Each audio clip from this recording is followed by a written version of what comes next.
Hello.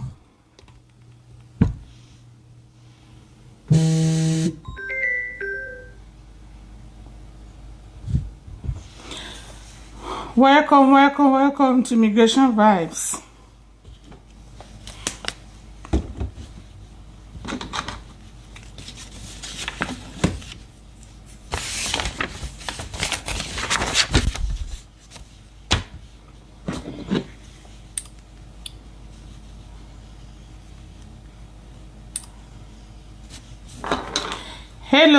Hello. Welcome to Immigration Vibes. Share as you come in, guys. Welcome.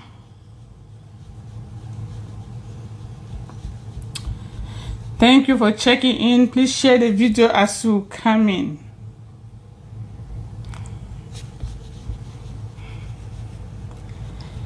Hello.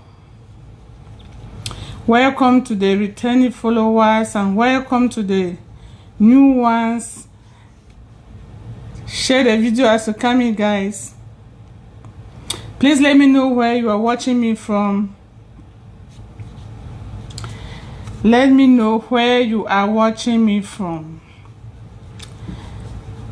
Thank you for sharing. Welcome, Chibus Happiness. I like your name. Welcome. Welcome, Wa Mugu. My name is Flome Nyambi Tendong. I'm browsing from Boston, Massachusetts, USA. You are welcome to Immigration Vibes. Welcome, Mandine. Welcome to all of you. Please share the video as you come in. We are going to talk about I-94. Your first record in the United States as you arrive at the airport. It's a very important topic and I would like all of you to share so that some people can come and join us and learn some knowledge, okay?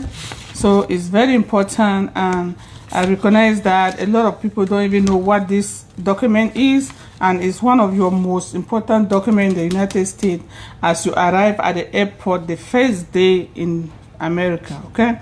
We call it I-94. So please share the video so that other people can join us, all right?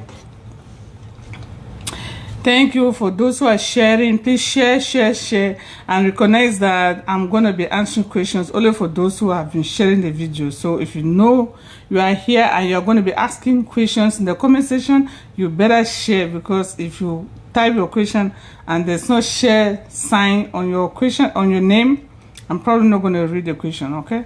So you're going to help me, I help you, all right? Thank you for those who are sharing. Please keep sharing. I want us to reach like 50 or more so that we can start the topic. Again, my name is Flome Nyambi Tendong. I'm streaming live from Boston, Massachusetts, USA. You are welcome to Immigration Vibes. And this is the voice behind Immigration Vibes. Welcome to the returning followers and welcome to the new ones. So today we are going to talk about I-94. This is a record that you create immediately you arrive at the United States at the airport your first day. So it's basically your first record in the United States, and which is going to be the most important record that you will have, because this record will tell you when and what time and which airport and what name you use to arrive the United States. And also this document will tell anybody what time and what airport and what name you use to exit the United States, which means you use to return to your home country. So therefore, based on this distinction, it shows that it is your most important record in the United States, according to me, okay? So let's start the topic. Please share as you come in. And let me know where you are browsing from. So again, my star button is on for those who want to support me with stars. The link for subscription is still there in the comment section. For those who are coming new, if you want me to answer your personal questions, you can subscribe to Immigration Vibes group which is the subscription. You pay $4.99. I reduce the price from $9.99 to $4.99. And for those who are happy of the way I answer your questions, you can give me stars. The star button is there. You can buy 1, 2, 3, 4, no matter how many stars you want, you can buy it. And also I have a YouTube channel that has a link under the page. You can also click on it and go and enjoy some videos on YouTube. Okay, so the YouTube videos are well arranged and they are not text, they are not pictures, so they are orderly in a way that you can see the topics and then you can easily find out what topic you are looking for. Okay, so thank you for those who are sharing. Ibrahim, welcome. And in the meantime, if you have questions, please just put them in the comment section. I will be stopping by in between to answer the question. Since this topic is very important, I want us to get a glimpse of everything then before we answer the questions. Okay, all right. So what is I-94 in the United States? I-94 is an important document, an immigration document that everybody, no matter who is arriving in the United States for the first time, is going to have as the first record. So immediately you stop at the airport, after you must have arrived, you are going to check in with an immigration officer. This immigration officer that is going to attend to you is going to take your fingerprinting, is going to ask you some few questions, and then to decide whether to admit you in the United States or not. Okay, remember that we call it admission. Remember, I said that having a U.S. visa is not a guarantee that you will be allowed to enter the United States. So, what will happen if you are not allowed to enter the United States? You will be sent back, okay? There are two things. Either you are admitted into the United States when you arrive at the airport, or you are deported or you are detained, okay? So now, what is I-94? Everybody who arrives the United States airport or border must be fingerprinted and must be created an I-94 record. I-94 record is your record of arriving, okay? Record of entry into the United States. So why is it important? It is important because it will tell the immigration officer or anybody in the United States or out of the United States your record of entry. All right, I recognize that some people enter the United States and then when they create this record without them knowing that it is an important record, and they will tell you when to leave the United States, you will not leave. So this is the record that says when you are admitted into the United States, how long you are going to stay in the United States. Remember, I said before that they can give you maybe 6 months at the embassy when they grant you a visa, but when you arrive at the airport, the immigration officer at the airport can decide based on the questioning and the type of visa that you have to give you only 3 months. Okay, so which one are you going to obey? You are going to obey the 3 months that are being given to you at the airport, which is the port of entry. Okay, so the embassy can give you 6 months.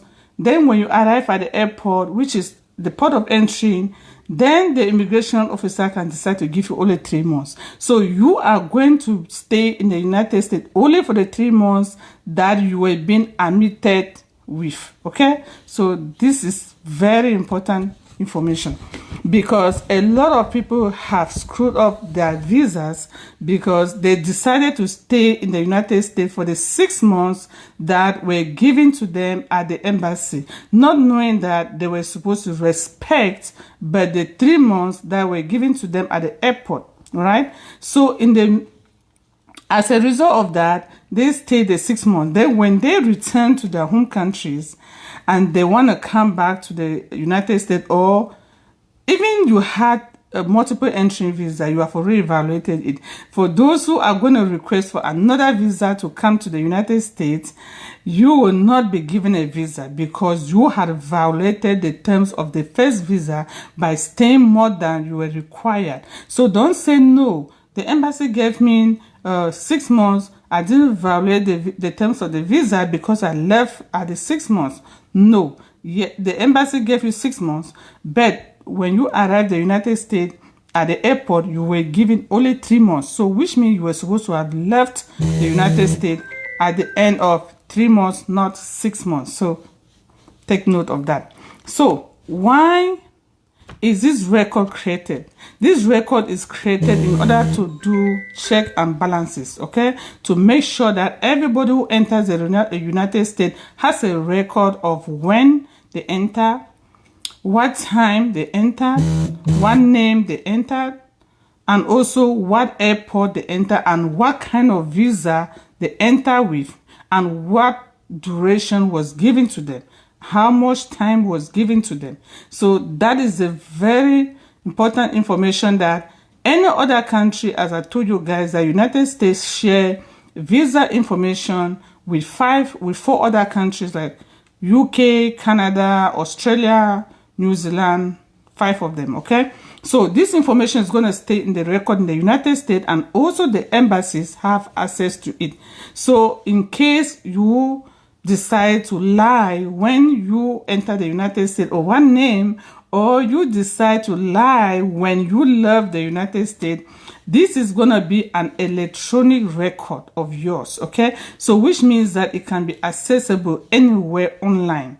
So in the past few years, this record was always given to you on a piece of paper, like a white sheet of paper, and it was always either stapled to your passport, or they would ask you to staple in your passport so it don't get missing.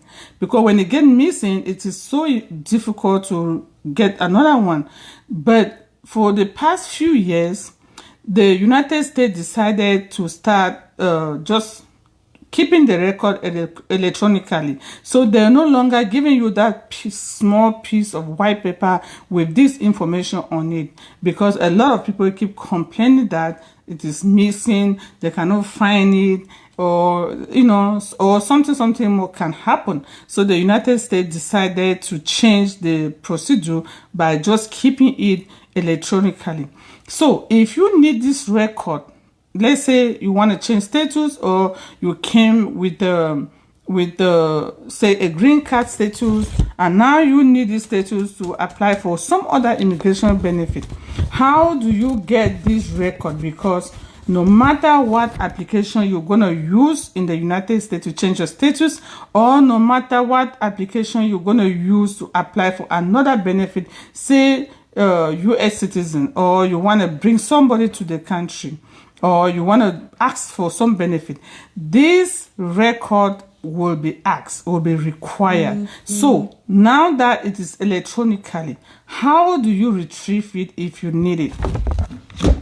So there is a website called I-94. You have to go to the government website, or you can just Google I-94.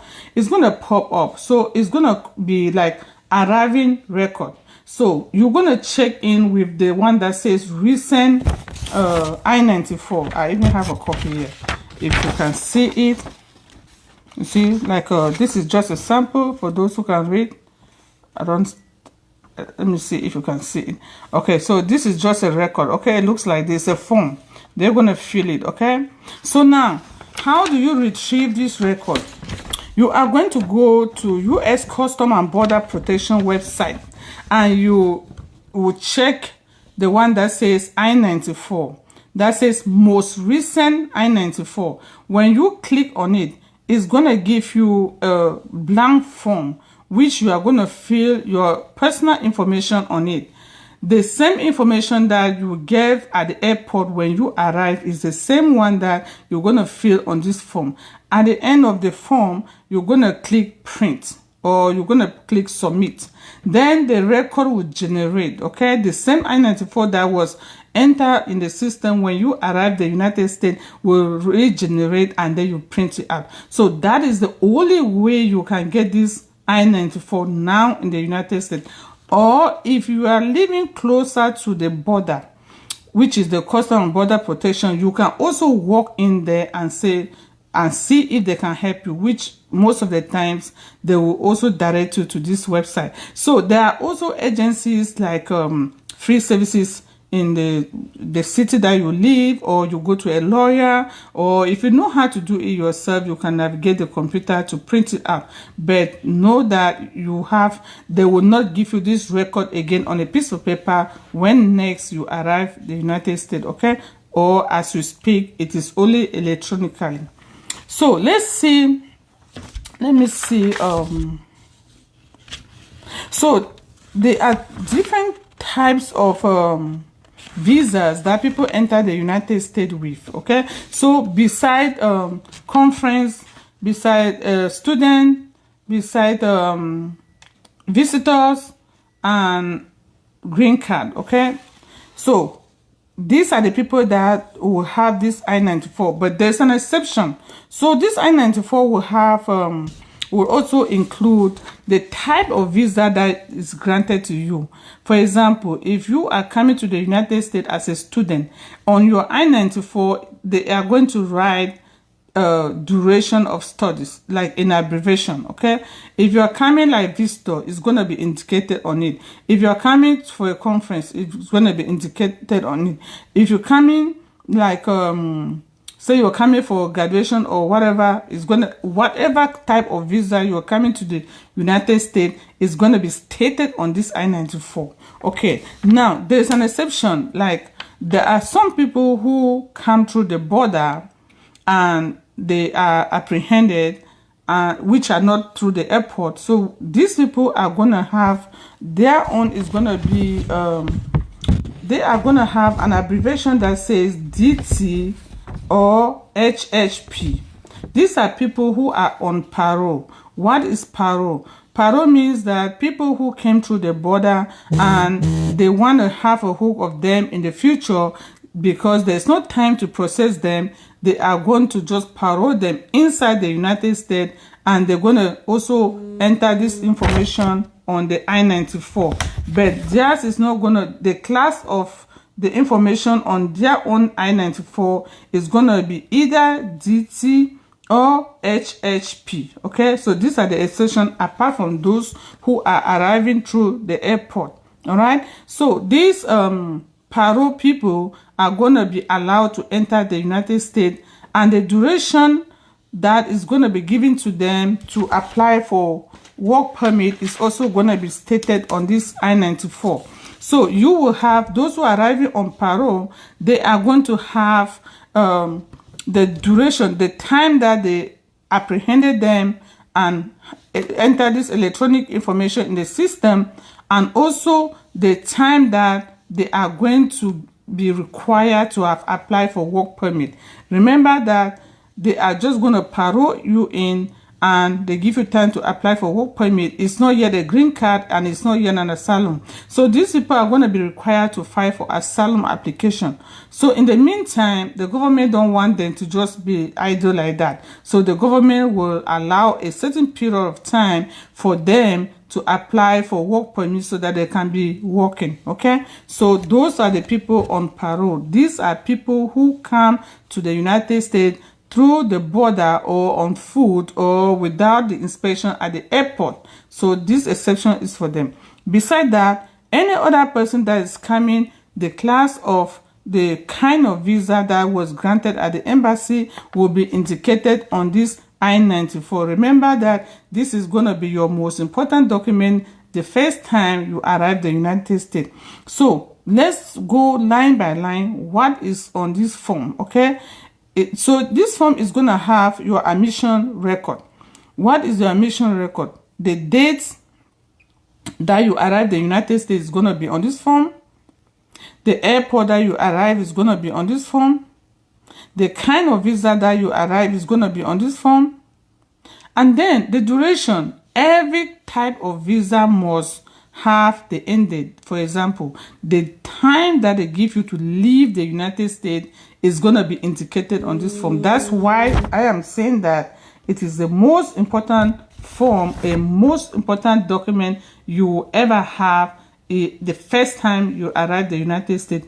Now remember that this document is going to be created at the airport immediately you arrive. Okay, so don't go to the airport and say things that are gonna keep record on this form, because this form is gonna haunt you for the rest of your life, since it's gonna be kept electronically and anybody can access it in the future when you will be about to apply for another kind of benefit in the United States. So take note of the kind of information you supply to the immigration officer when you just arrive the airport. Okay, so it's gonna tell anybody checking the system the date you are supposed to leave, and that is why if you don't leave the United States, the US government or the immigration officers, they're going to know, because when that time comes, this record is in the system. It will indicate that you are still in this country.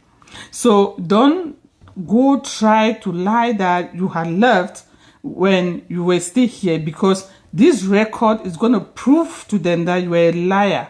So please, you have to be careful and maintain the record and also obey the record, because if you don't obey the record, it's going to screw you up. Probably you will leave the United States, you will never come back because of this record that you created yourself. Okay, so what else is going to be on the record? The first name, your last name, which is the surname, and then your first name, which is the given name, your birth date, the document number. You know, every document here has a number, and the country of citizenship. So all this vital information will pertain to anybody who is arriving in the United States for the first time at the airport. So this electronic information is going to be safe in the system so that anybody can easily access it when they are doing any transaction concerning you in the United States or at embassies in different countries. Okay, so this record will stay there permanently. So make sure that you don't do things that are going to be contrary to this record, because they're going to use this record to get you. Okay, so for those who come here and they give them time to leave, say you are a student, you finish school and you're supposed to leave and go to your home country, but you still stay around here. So this is a record that they will use to look for you, because it will show to the immigration officers that you have not passed through the gate to go to your home country, because the record will still be showing that you are here. So remember that at the airport, when you are coming in, they check your passport, right? And then they check your passport and meet you. Okay, when the day you are leaving the United States, say no matter what kind of visa you came on, they will also check you out. We call it exit. Okay, so when they check you out, it means they will stamp your passport. They will put, when you arrive, they will put admitted in your passport, which means they've admitted you into the United States, and that record will be in your passport, and the immigration officer will also scan it with the machine, which means physically it's in your passport with the stamp, and electronically it is in their system with the machine that is scanned. Okay, so don't come to lie, because there are ways they're going to get you. Okay, now when you are leaving, they are equally going to stamp your passport like exit. Okay, there will be an exit stamp in your passport no matter what. That's why it's called checkpoint at the airport. They will stamp exit stamp in your passport, and then electronically they will scan that exit into their system.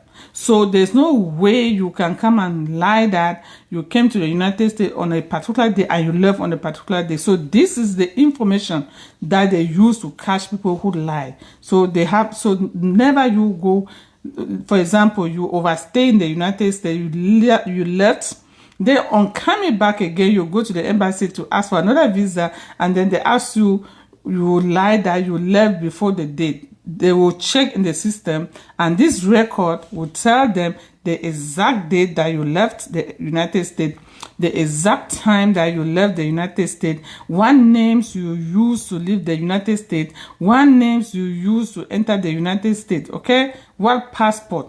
So everything is on record.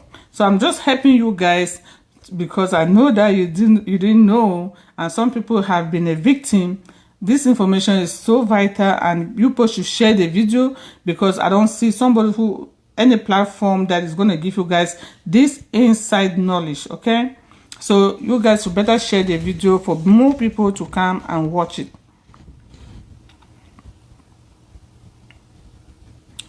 All right, so for those who have questions, you can ask them in the comment section, and I will come back and check it out. Okay, thanks for those who are sharing.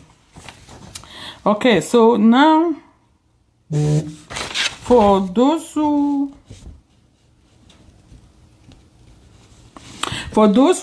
come to the United States through the border, the parole people, so know that if you don't apply for your work permit between the date that you enter the United States, the date that they enter your information on the I-94, and the date that the information or the date that they gave you to apply for the parole on I-94 expire, you can no longer do it, or it will stay until they will process your asylum application before you start working. So you have to take note of this in between date, the start date and the end date that they have that they require you to apply for the work permit before the time expired. Okay, it is your responsibility.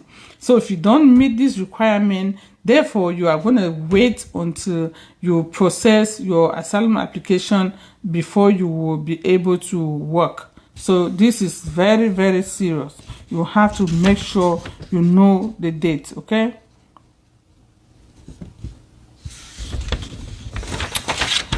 so let me see if you guys have questions about I-94. For those who are joining in, those who were not here at the beginning, we are talking about I-94, which is the most important document that you will have the first day, the first time you arrive at the airport in the United States after you must have given your visa. Okay, so this I-94 is going to keep your arriving record. What is arriving record? The record that is going to tell the U.S. government when you enter the United States, what time, what names you use, and what kind of visa was granted to you at the embassy, and how long the embassy asks you to wait to stay in America, and also how long the immigration officer at the airport is going to put in your visa, put in your passport to stay here, or put on your I-94 to stay in the United States. So it is a very, very important document. And I said in the past, they used to give it a piece of paper, it's a small square piece of paper, white. But because of lack of accountability, and some people keep saying it's missing, or some people say it was watered, and the US government decided to keep everything now electronically.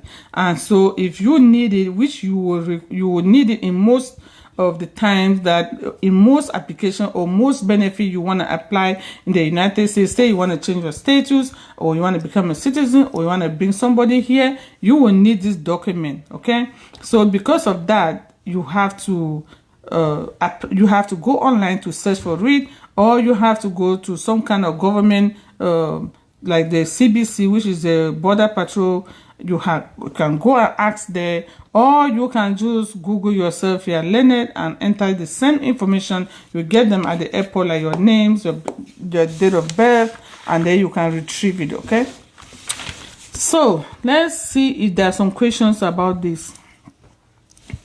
How are you, Moto? Watching from Ghana, welcome.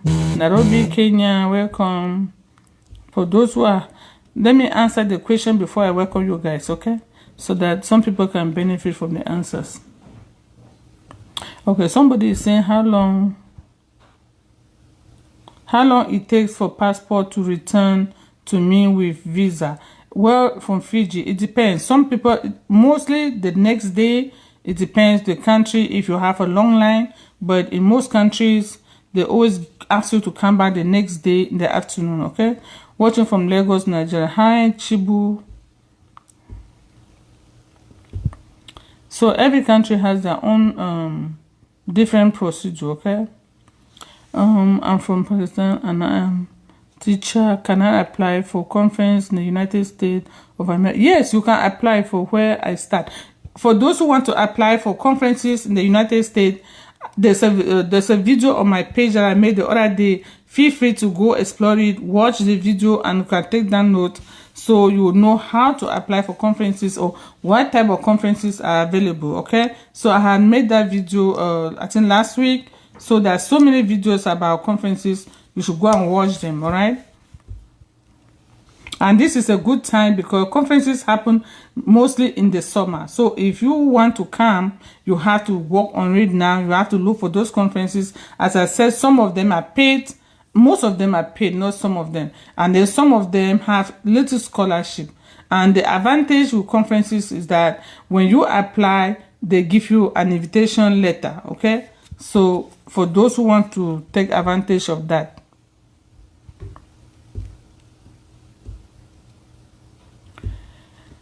Let me see if you guys have some more questions. Please, ma, I want to know if I can handle my visa process on my own without having to involve an agent. I've already paid for the visa and I don't know how to fill the application and schedule the appointment. You cannot pay for the visa without how did you get the information? Who is this? Chibu. Happiness. Chibu, you have to first of all create an online account on the US Department of State and select Nigeria. I think you are from Nigeria. And then you pick in Nigeria. There are two embassies. One is in Lagos and one is in Abuja. Okay, so now you select the one that you want to go for the interview. You go to that website there. Then you have to fill in the DS-160 form. After you've completed the form, then you print out the confirmation page. You have to use that confirmation page to go and pay the fee so that the number on the confirmation page will match the fee receipt. Okay, now after you finish paying the fee, you got the receipt. Now you use the confirmation page number and the receipt for the fee. You book appointment for the interview. So you cannot do the last step before the first and the second. Okay, so that is why you need an agent, as you rightly said, because you are not on the right track right now. Okay, so if you know how to do it the way I describe it, then you don't really need an agent. But if you don't know, then go to somebody who know how to, or if you don't mind, you can subscribe to my page. You can call me and I can direct you how to answer the questions on the form or how to navigate the form. Okay, so another person say, hi, how much is the cost for a business visa B2? What is the question that you get to ask? So you sound new, Villa. Is it Villa? Vide. Okay, so the DS-160 form, the visa application form for B1, B2 is $185. So you can convert it in your own money. Okay, you can convert it in your own money. So for the questions, there is the visitors question or B1, B2 question on my platform. Go there and watch the video. I cannot have time to tell you the questions here. That's why you need some kind of coaching. For those who really want to work towards visas, you have to start preparing. You have to look for somebody to coach you. That's why we are here. If you want coaching, you have to pay for it. If you want somebody to do it for you, you have to pay for it. Okay, so nobody's going to be helping you for free. The same way the person who's going to the agent, you are going to pay the agent for something that you can do, but if you don't know how to do it, you have to pay. So if you want questions, they are free on my platform, but how to answer them, watch the video to know how to answer them. If you need more information, if you need more help, then you can subscribe to my chat, to my page, and yet you can ask few questions. Okay, any more questions?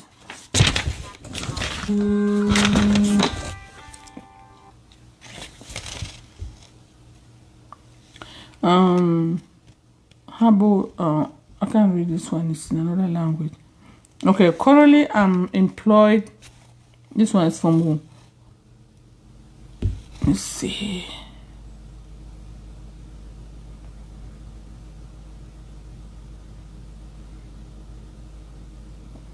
To whom it may concern. Who is writing?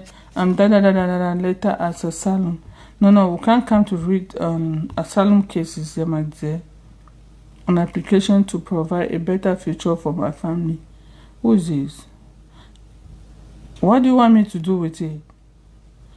To validate it? Anybody who is trying to do anything in America, I cannot advise you to do on your own. You must go and look for a lawyer. I can never advise you to do anything in this country by yourself, okay? So because there's just no way that you can navigate and get it by yourself. So if you go and look for a lawyer and pay the lawyer is going to write this letter for you. So it's going to know exactly, immigration lawyer is going to know exactly what you need and how to do it and how to do it for you and charge you, okay? But I cannot, asylum is so complicated that it is not even I talk about asylum here, it's going to take for years, okay? So it's not an easy thing. So for anybody who want to navigate it, my advice is just go and look for immigration lawyer, okay?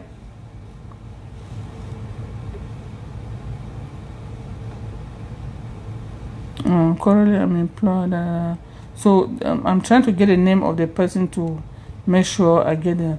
Okay, Bashir Supta. Yeah, please consult an immigration lawyer, okay?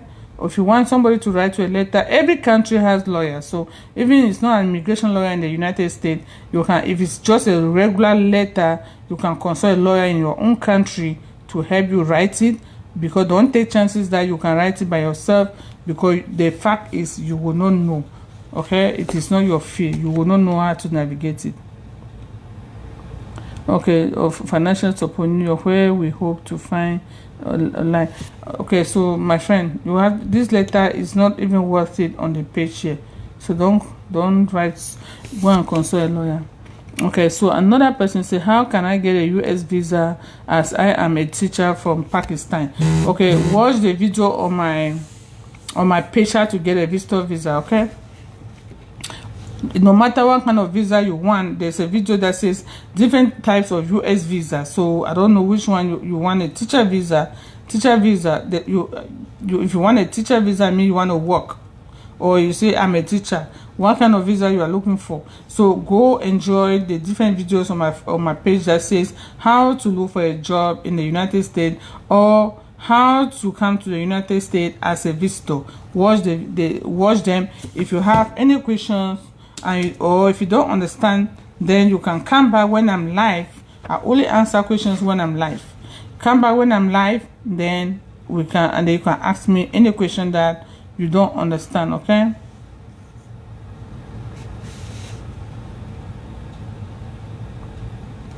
Okay, Muhammad, you also have to go and watch that video, okay? There's so many videos. Almost every question you guys are asking me, I've already made videos on it. So I'm trying to give you guys new information that you guys have not been exposed to, rather than coming here every day and repeating the same thing. To me, it's boring. I don't know about you guys, but I know for the new people who are coming, they'll be fine for them because they're learning. But for me, I enjoy giving information that I know is still lacking in your brains, so that I can help you guys navigate the visa. Woohoo! Watching every month. Thank you for watching from Kenya, from Ghana. Toto, welcome. Mocha, welcome. Please continue to share the video. Thanks for those who are sharing. Remember, if you don't share, I'm not going to read your question. That's my own new method. Samuel, welcome. How are you, Samuel? You've been missing.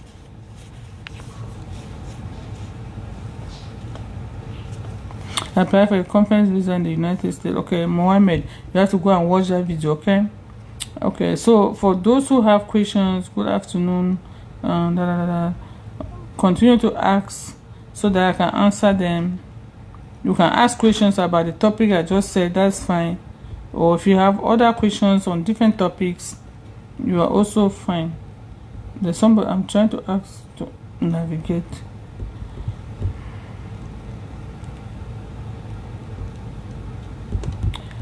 Okay, I paid the agency, the USA, for business visa and other documents. Which agency? I paid the agency for the US for my business visa and other document. I don't know. You cannot go pay anybody for business visa. Okay, everything is paid through the embassy. If you are paying somebody for business visa, it means you are paying the person to fill the form. Anybody using an agent, I'm not trying to discredit agent, they've learned their work. The thing is that you guys don't know computer, okay? What the agent does is just to open the computer and use the same information that you are giving them to fill on it. They have no magic to make them give you a visa or not, okay? So that is something that you guys, if you go and pay them, and then you are asking for a business visa, the only thing they will do is they will indicate on the form that you are requesting you want to go to the United States for business. But now, do you have a business? Do you have anything? Are you in connection with a business person in America for something? That's the question you should ask. That's why I was saying that yesterday that one of the mistakes that a lot of people made that cannot give them a visa is because they apply for a wrong type of visa. Okay, you have no business with nobody in America, you don't have any link with any company, then you go to start applying for a business visa. Then at the embassy they'll be asking you questions about what company are you dealing with. You will not know how to answer because you don't even know. You're just you're just applying for business visa because you want to go to America for business. You have to know. And they probably don't even have the money in your bank account that can reflect the business that you want to go to in America. So that is the thing. So if you pay somebody for a business visa, make sure you have documents to prove the business and also the type of business you are doing. Otherwise, you have to think twice before you start applying for business visa. Is there any possibility to come and work in America for visitor? No. If you come to the United States as a visitor, you cannot work. Nobody's going to give you a job, and if you happen to work and you're caught, it's going to be a violation of your visa. Okay, so for those who want to sneak in as visitors and then with the intention to work, be careful. All right, so you accept, you change your status to something else that can permit you to work, otherwise you are not supposed to work. Okay, I do have those documents. Which documents? Oh, you have the document. Okay, but you have the what business? I cannot get into your business. So if you have documents to prove and you also have a business with some company here, then that's fine. You can apply for business visa, okay? Make sure you know how to back up yourself.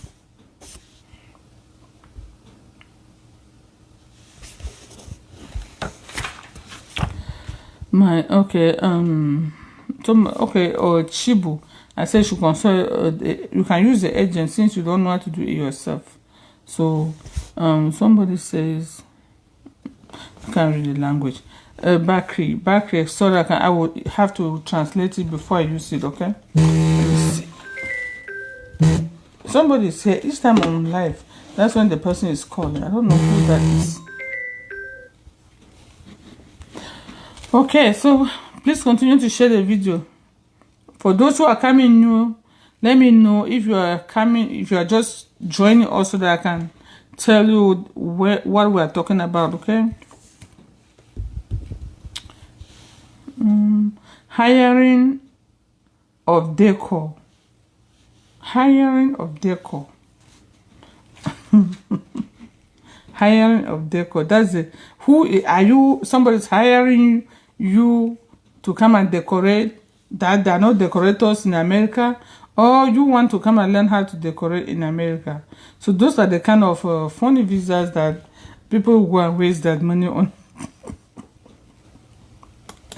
Hey, my friend. Okay, Sunday say I'm just coming. Sunday, you sound like from Nigeria. How are you, Sunday? Are you from Lagos?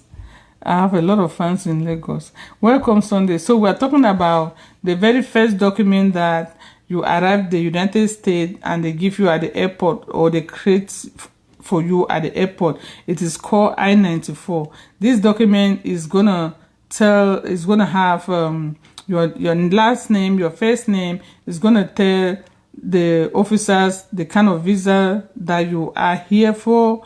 Is also gonna have how long you are supposed to be stay in America, and then that was given to you at the embassy. Is also gonna say how long the officer here is gonna give you to stay at the airport. Is also gonna says the airport that you are arriving and the time and everything. So we'll call it okay, you are in Abuja. Okay, we call it arriving record. Okay, so this document is very important, and we said in the past they used to give you the small piece of paper in hand, which usually is always stapled to the passport. But now, for the past few years, they decided to put everything electronically. Okay, so now if you need it, after that you have to either go look for a lawyer to retrieve it from the system, or you can just Google and go to U.S. Custom and Border Patrol Protection and retrieve it from there by entering the same information that you give to them at the airport and print it out. Okay, so for most immigration benefits in America, say you want to change your status, you want to bring somebody here, or you want to apply for any other immigration benefit, then they will require this document. So it is a very, very important document that is your first and probably your last. And then if you are going out of the country, each time you are going out of the country, they will stamp your passport, and each time you are arriving back, they will also you also have another one. So depending on how many times you keep traveling, each time you are arriving the airport, you keep creating one. So they have all those records. Okay, so I hope this helps you, and if possible you can watch the video at the end of the live again. Okay, it's gonna be posted on my page. Then in the meantime, I also have star button on my page, and I also have subscription. Those who want to ask private questions, they can subscribe and they can call me and I pick their call. They can send me an email, they can text me. Okay, it's $4.99. That is the star button right under the video, or at the bottom. You can just click on it, and then the subscription is the first one in the comment section. You can click on the link. Okay, and I also have a YouTube channel that has very nice videos that are well arranged. For those who are following me today, please do me a favor and also follow me on YouTube. Okay, just click on the YouTube link and you just subscribe. It's free. Okay, so are there other questions? Let me know. Let me know if you have other questions. This is a very nice topic that is people don't know, and most of the time this is the topic that always put a lot of people in trouble in America. Okay, a lot of people get in trouble with this I-94 because it can land you, it can either keep you here nicely, it can land you in jail. When you lie, they use it like proof, or it can land you a deportation another time that you want to enter the United States. So this is how important this document is. Okay, for those who don't know, it is very important. Please share the video. Share to your friends so that they can learn. In the meantime, thanks for those who are sharing and those who are asking questions, and also those who are giving me love and like.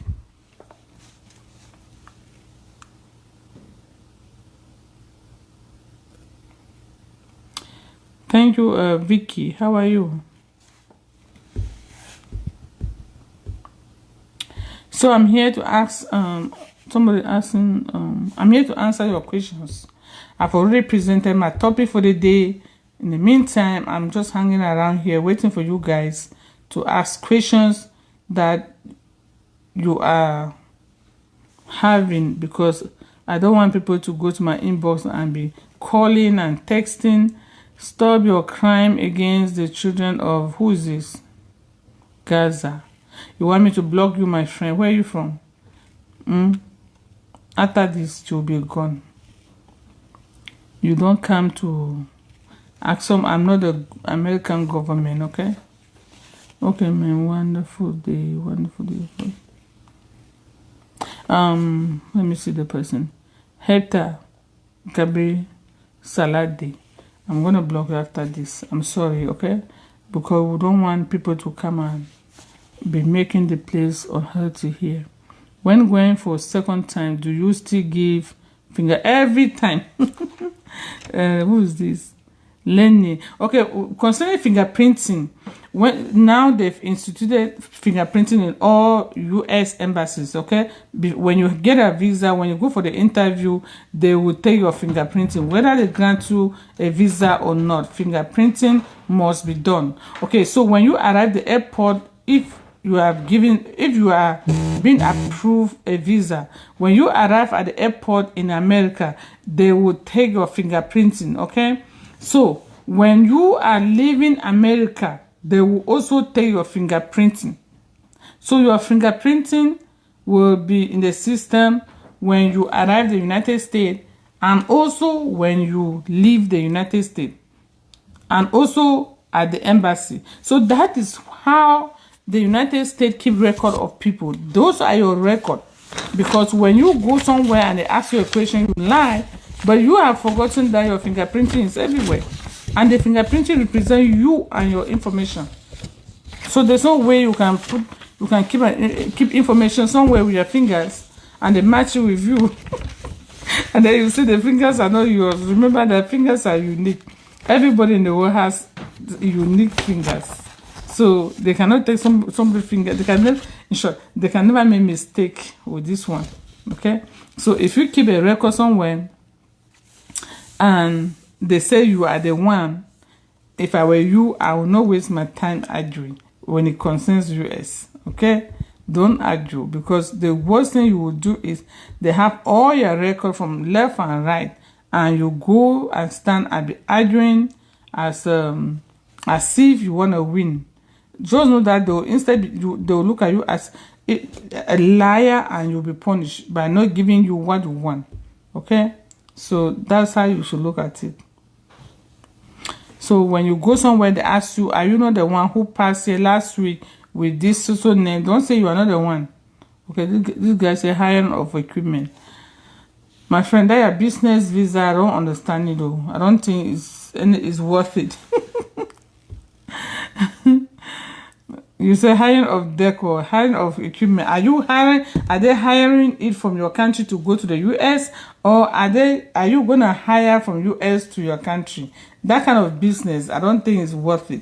But it depends on how your negotiation with the company that is taking you or giving you the documents to travel.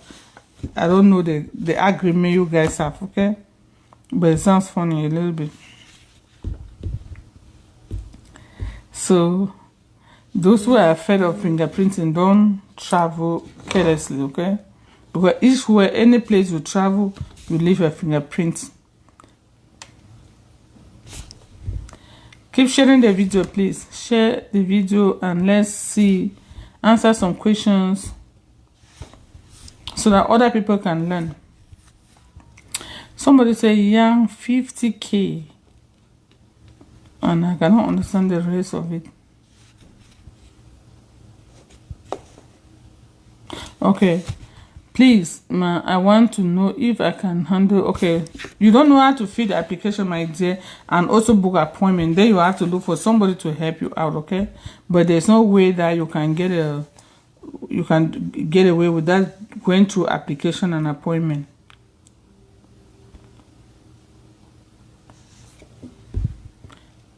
Keep asking your questions. I'm here to answer them.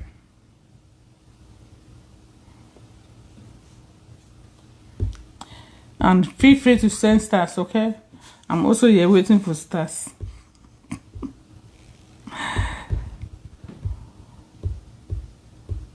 And please, for those who are watching me, do me a favor and hit the YouTube channel. You can subscribe for YouTube. I'm here checking. Those who are asking questions, go to YouTube so that you can watch the videos that are there and also you can watch the videos and improve, or you can get answers to your questions in more details. Okay, those I'm referring to videos. You can either choose to watch them on YouTube or you can watch them on Facebook, but I prefer YouTube because they are not mixed with text and pictures. They are just videos. Okay, so for those who really want to learn.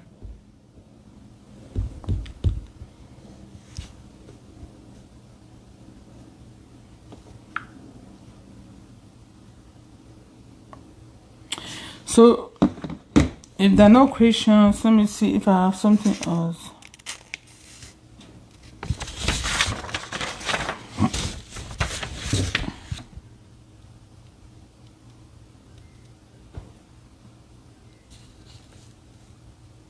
So I'm going to say something about asylum, but just briefly, not like in details.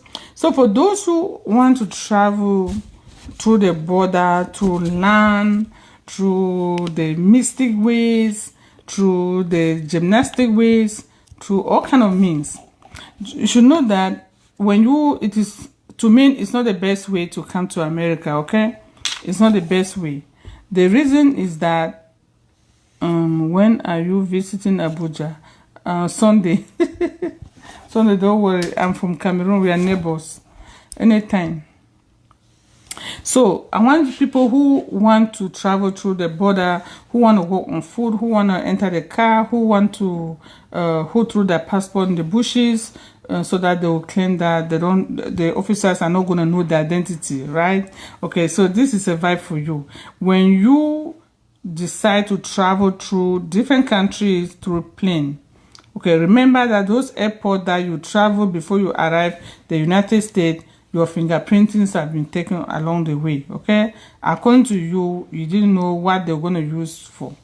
Okay, now you have your passport originally and you have traveled through 1, 2, 3, 4, 5 countries with that passport, and they have been stamped, which means that those countries have your record too, which if you are caught here, American government can still find a way to get your record from those countries that you must have passed through. Because remember that there are some people who must have passed through that road and they have applied for asylum and they have been interviewed and they revealed to the American government those countries that they have passed through. So if you are one of the people that are also using the same road and now you come here to apply for asylum and you throw your passport in the bush and then you claim like you came with nothing, because when they will ask you for your ID, you say you don't have an ID.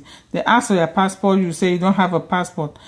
You have no identification, anything on you. So now, because you must have been brainwashed to throw them away so that they will not use the passport to send you back, so that they will not even know the country that you come from.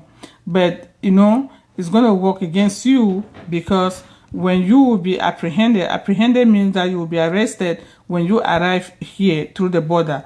Now, they will take your fingerprinting right there, okay? So, can you imagine if they took your fingerprinting through those countries that you must have passed through, and now you came to America before, as they arrest you, they take your fingerprinting. How do you know that they're not going to use your fingerprinting now to search you, to know exactly how you came and what happened, or which road you took, or whether you had a passport or not? Remember that passport must have been stamped in probably all the countries that you passed through before you arrived the United States. See? So when you come now and you say, oh, I don't have any document, because they must have brainwashed you to throw them in the bushes so that they will not use it to send you back. And now you are in the United States, you want to file asylum, then they start asking for your passport, they start asking for your ID, you say you don't have, and then the person who want to help you, the lawyer who want to apply for asylum for you now, is having difficulties, or probably decide to do it, and then when they go to court, the judge will start asking you this document you don't have. So how can you judge a case for somebody who has no identity? You don't know the person. You don't know where the person comes from. You don't know whether the names that the person is giving you are true names.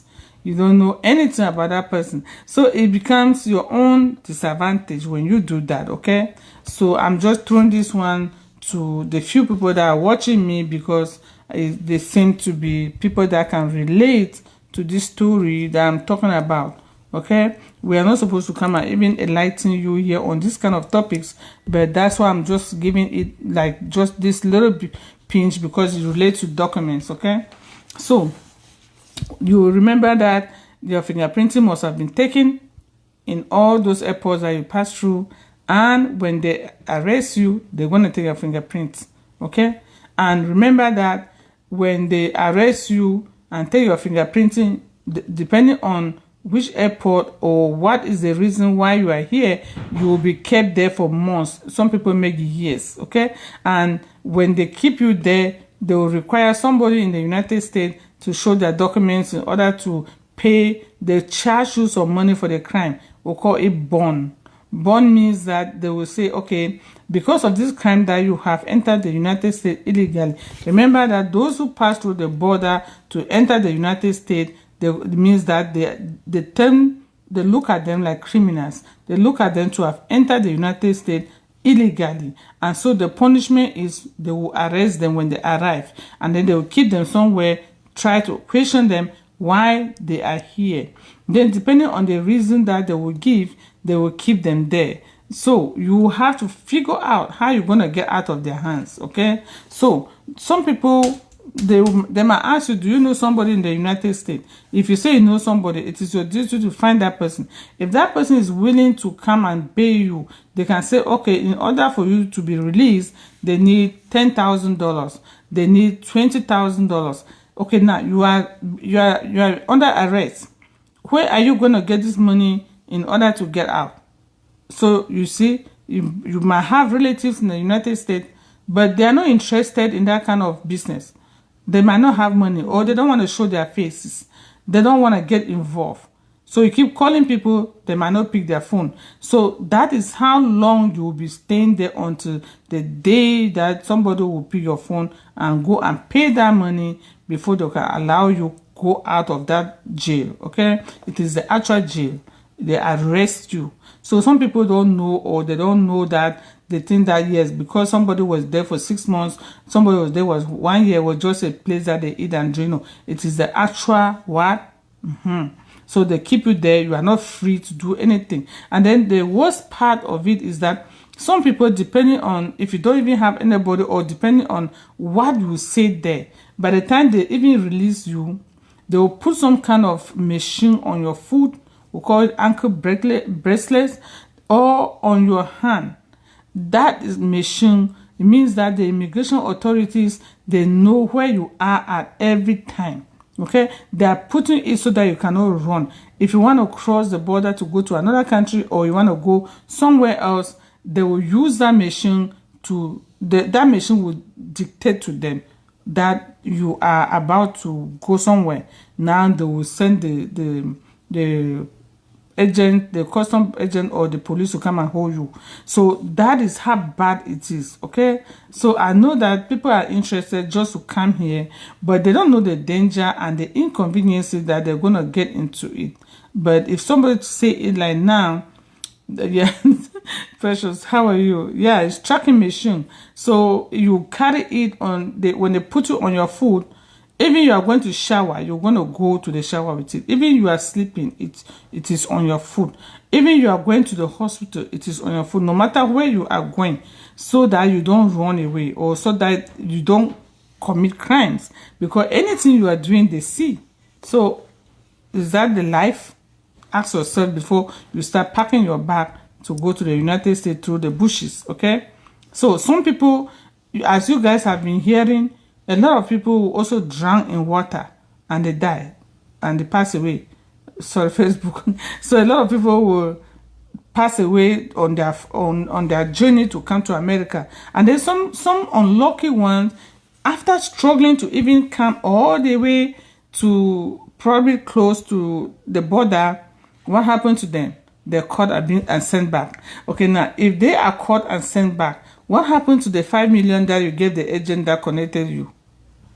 Non-refundable, right? Do you think the agent is going to come look for you and say, sorry, take back your money, or at least let me give you half because you have been sent away? You know, even they will probably never pick your phone call. So you have to think twice. It is not guaranteed. Some people are lucky, they come and get in. And remember that it also depends the timing. So the American government change every 4 years. And then sometimes the rules or the laws, they change like this month, and then another 2 months, they change it. Depending on how the people that make the law, they feel, okay? They can just decide today and say, okay, they're going to change the law today that everybody who comes through the border must be deported. That law will stand. Unless another person now come to fight the law and say, okay, no, everybody who comes through the border must be arrested and then maybe questioned and then ask them to pay some fine and then before they can stay here. So some people might get in this week, and then another group of people will see it and copy it. And then next week they're here, they can't get in. Through the same agent, pay the same money. You see? So do your math and do your homework when you start involving in things like that. Giving your money to somebody to facilitate you, to bring you here, okay? Giving your money for somebody to facilitate and bring you here when you don't actually have any grounds to be here, or when you don't have a backup that if something happens to you, you're going to fall into it, okay? So that is something that I want to throw out there, so that when you want to try it, you should know exactly what is waiting for you here and how you're going to navigate to get out of it, okay? So I hope this will help people who have been dreaming to like, because I cannot get a straight visa, let me go and try that one. It's easy. Number one, that is the most expensive way to come to America, according to me. How do you see it? 5 million CFA, or I don't know how many thousand naira in Nigeria or in Ghana shillings or whatever.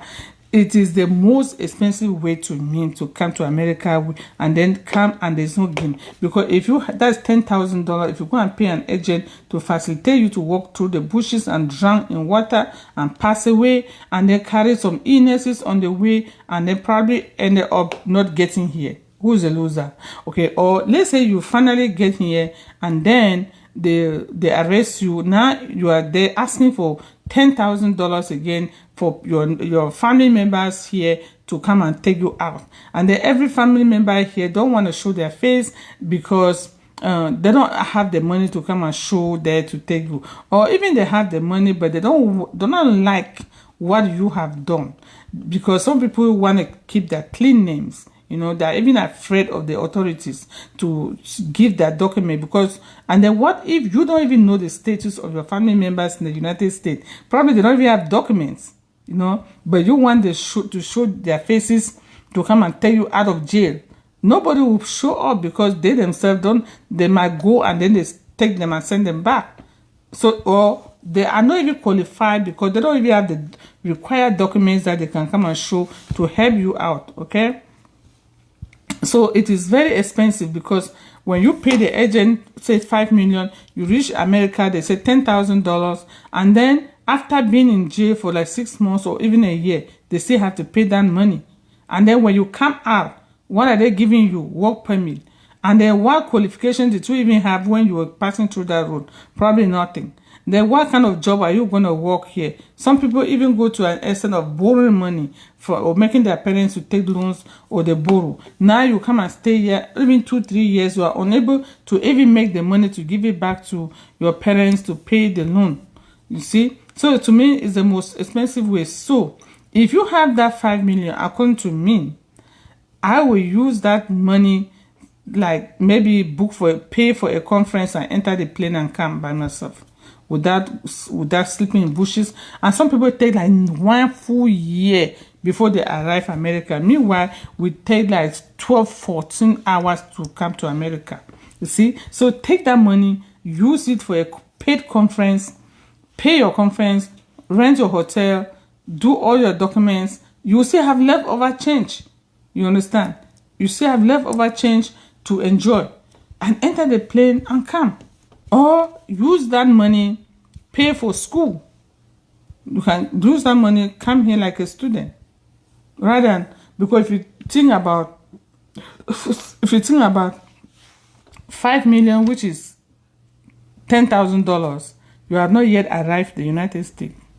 Then when you finally arrive, they say another 10,000 to take you out. Some people, they charge like 20,000. That's what? That's already 20,000 plus the 10 you pay. That's 30,000. So that's a bank statement that you could show and go to school. You see, you could show that bank statement and go to school. But now you have wasted it because you want to take a shortcut that might make you lose all the money. Oh, sorry. Ooh. Sorry, friend. Shortcut that might make you to lose all the money, and you might not even arrive the US. So is that profitable? No. So that's something that I want you guys to take into consideration when you want to take the bush road. They call it the wild road. For my friends or my own African brothers and sisters who are considering to take it, think twice, because it is very expensive and it is in most of the time unreliable.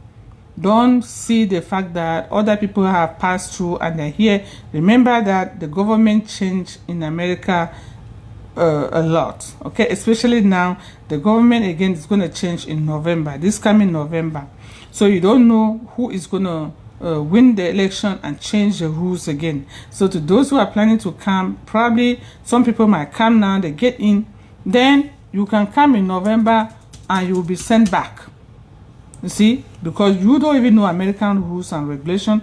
You don't know the law. You don't know how they change it at any time. You don't know who changed it. You don't know how often they change it. Okay, but I'm here to help you guys, to tell you guys what is happening in the country right now and after, or what we are expecting, and also to help you think twice about how to spend your money or what to put your effort in, you know. So it is my own small 5 cents that I'm giving you guys. Again, if I have the 5,000, which is the $10,000 to go to the bushes, and the agent will tell you that is guaranteed. Meanwhile, I know more than 10 people that have gone there personally. I know like 10 people that have gone there and they are sent back and they wasted money and the agent did not give them the money. So, but had it been at that time I had this platform, I don't know if those people could have even made an attempt, you know, because they probably were thinking about those who came in the past, probably 2 years, 3 years, 5 years ago, thinking that things are still the same, and then they also follow, you know. And then some people, because of rule changes, they came and they filed asylum. It's been like 10 years or more. The government have not even called them. What are you doing here? Now the only thing that you have is work permits. Work permit, you cannot travel with it. So can you imagine, you left your children home, you left your wife, your husband, your parents, and you took that road and you thought you could come here and have things and go back to them. Now you are stuck here 10 years. Before you go back, the children must have grown up, or your parents are probably no more, or things must have changed, you know. But when you were packing your bag to come here, you didn't see immigration vibes to advise you. I was not on platform at that time. So, but now the government just told us that, you know what, we don't have any business with those people now. Can you imagine? People who took that road 10 years ago, they are right here in America. They have only work permit. Work permit means they are only authorized to work. You cannot even go enter the plane and go out of America. You are stuck. Otherwise, you cannot get in here. Okay, now, but people who came 2 years ago, 3 years ago, they have asylum. They have papers. Why? Because of government change. Okay, so now the government, why are the people who are coming now getting papers? Because the government said, you know what, so since this group of people that have stayed there for 10 years, they actually intended to use the government, then they are not interested with them to handle their cases at the moment. Instead, they should rather concentrate their effort at the border so that they can catch the fresh people who are coming, either send them back immediately or they can parole them into the country and question them and make them pay them some money like fines, like the bond that I was telling you guys. So it's also business. If you people continue to give them business, the border, the crossing illegally is business, just as the embassy is business for you guys who go there without canceling and you don't get visas. Give me some thought off for that. So you see, you people say America is great. It's great. Yeah, it's a good country. They are smart. They're smarter than us, because remember, whether you don't even know whether you're gonna get a visa or not, you go and apply, and then you are talking about, oh, I'm gonna try my luck. I'm gonna try my luck. You go there, your money is gone, no refundable. Then those who go to the border, they go and pay agent, no refundable. They keep going with pains of walking miles and miles, falling in water and bushes and whatever, enduring like bushes and germs and whatever, and then they finally come here. Now the American government do business on them again by saying that stay here, you are arrested until you pay this amount of money before you leave you. So now either you pay that money or you are not getting in. They send you back. So who is in business here? The American government or you? So either way, they're making business. So it is left for you now to see how much loss you want to do. Yeah, they actually climb mountain. It's left for you now how much loss you want to keep making, So you think about how long, because you can come like that. Yes, they send you in, you pay that money like fine. But now, how long are you ever going to stay without a green card? That's something you should ask yourself. Because you will come here, they will send you in, but you will be living a miserable life. You have only work permit. You cannot enter the plane and go somewhere. You cannot travel anywhere out of the country. You cannot bring your wife. You cannot bring your husband. You cannot bring your children. You cannot bring nobody. You are lonely. You only go to work, and you cannot even work. Most of the people that have that work permit, right? You cannot have a good job. You cannot have any meaningful job. You know why? Because the employers know that that's the temporary permit. You are not a citizen. You are not a permanent resident. So the kind of job that you're also going to get with that kind of work permit is, very low paid job. It's going to be no matter how professional you are. A lot of companies are not going to employ you like a professional and pay you that money, because they know that they're not sure. What if you are unable to renew that work permit when it gets expired? Then they will have to fire you from work. Sometimes some people, and then it's not free too. Each time you renew the work permit, you have to go and pay a lawyer and pay money for the government, and also pay the lawyer to do the application. Okay, so it is left for you to know whether to proceed that way or not, and then try to know, like, I understand that some people don't know what is on this end when they are leaving their country, but I think I will actually come and make a whole full lecture and let you guys know exactly what happens if you take that road, and what happens as you arrive here, and what are the amount of money that is waiting for you to be spent, and how much life is going to treat you here, and whether you are comfortable staying for years without your partner or without your children. And what if the people that I'm talking about is more than 10 years? What if it goes like that to 20 years? Is it worth it? Or are you going to just say, okay, let me work for some 5 years and pack my bag and go, and know that I will never come back here? What decisions are you going to make? So it is, it's something to discuss, something that people should think about it before they start taking that journey. Because a lot of people are here, they're regretting. You know why? They cannot go because they know they can never enter back.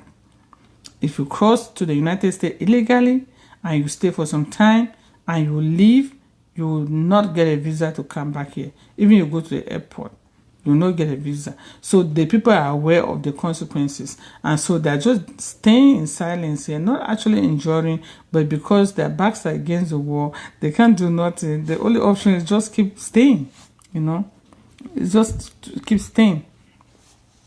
So when you are doing that kind of thing, you should share the video, please. People are not sharing. Share the video for people to know this, because it's very important. A lot of people get in trouble, and now while they're in the United States, they see people who came to the airport, they're living a good life, they're doing their things. Now they're miserable. A lot of them fall on the chair or they sleep, they don't wake up because of too much thought.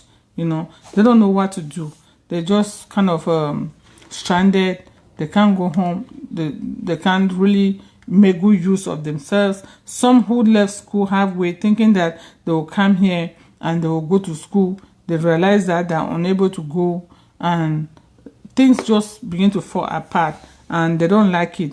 And then by the time they realize it, they're getting old, they can no longer go to school. And in America, if you don't go to school, you cannot also earn anything. You know, you cannot also earn good income. So, but if somebody had told these people the beginning, like now that I'm telling you guys, do you think they could have taken a different decision? Let me know in the comment section, please. Do you think if they had access to this kind of information, could they have continued their journey, or could they have worked hard to try to get come here through the airport, unlike taking the bush road? Let me know in the comment section your thoughts. To me, I think they lack the information, because if they were aware, half of them, yeah, let me say, some people will say, oh, I'll take my risks, or probably all of them, not all of them have like spouses and children too. So probably the single one will say, you know what, I don't have anybody in my country that I'm missing, so I don't care how much I stay there, how much time I stay there. And then the one that have families, they're gonna like, oh my goodness, I'm not gonna trade my family for that kind of journey, which I don't know when I'm ever gonna come back, you know. So it depends individual situations. So that's how I see it. Yeah, so please ask questions. If you have questions about the border, let me know, okay? Let me see if you have questions about the topic that we're talking about, I-94. And a lot of people, that one, I'm really emphasizing the I-94 business, because like these people who pass through the border, they tend to like, oh, I don't know when I came in, when they're filling their forms of asylum, or when they're doing some other thing. So it's a whole problem. If you don't have your record on you, you have to go and pay somebody like me to go to the system and retrieve it and give you. So you have to know this, even if you don't know how to take it out, but just knowing that there's information. Because some people pass through the airport, the fact that they don't give them that small piece of paper, they don't even know that this document exists. Then when they come to do an application, you start asking them to give you I-94. Now they say, what is I-94? You say, oh, the record that you enter the United States with. So, oh, I don't know about that. Now you have to go to the system, and then they expect you to do it for free, to go and retrieve it when you are not a government officer. You are just doing your job. You want you to retrieve it for them. Now they'll go somewhere, they will charge them a lot of money to take it out. And then, but they didn't know. But had it been they knew about it, they could have prepared themselves before time and know that there's a record about them. And what is the consequence when they don't even know that this record exists, because it's not in their passport anymore, it's not, the paper is not with them? What are some of the things that these people tend to do when that are bad when they are here? Just because they are not aware of this information, they tend to do a whole lot of things thinking that they will not know. It's only when they want to do something, or when they are caught, now they begin to pull out this information. They're gonna, oh my goodness. For example, some of them are here and the rule is you can't travel without anything. So they tend to go to border countries and probably in cars, and then when something happens to them, they're caught at the border in another country. Then they start asking them information. Then they don't know that these officers are gonna go, for example, Canada that is close here. These people will go and retrieve their information and work against them. Now, just because they were not aware that there's something in the system about them called I-94, which has the record of the day they enter this country, the time, the airport, the names, because some people are fond of changing names every morning, without knowing the consequences. And remember again that you can only change your name in court. So any name that you bear that somebody gives you is an illegal name. It's not your legal name, okay? If the name is not on your birth certificate as you were born, or you married and changed your name, and that's the only time that you can change your name. Either when on your birth certificate that you were born, or when you get married as a woman, you change your name. Or they just change your name after you divorce because you are no longer married to the husband. These are the only 3 instances where you can have a different name. Any name that is not given to you by the court or your parents by the time you were born, it's not your name. So what happened to these people is that when they come now, when they enter the airport with the name that was on the passport, just because they are not aware that this information is stored in the system, they come here and they don't want to be caught. They don't want. They want to look for a job with another name. You see, ignorance, because they didn't know that. They didn't know that the name in the system would still show that they're the one, or the fingerprinting. Okay, another new thing is that like 10 years ago, about 15 years ago, when they didn't implement fingerprinting here when you are looking for a job. So now, if you are looking for a job in America for the past 5 years, you are supposed to do your fingerprinting. Is required. Every employer will require you to do fingerprinting for identification.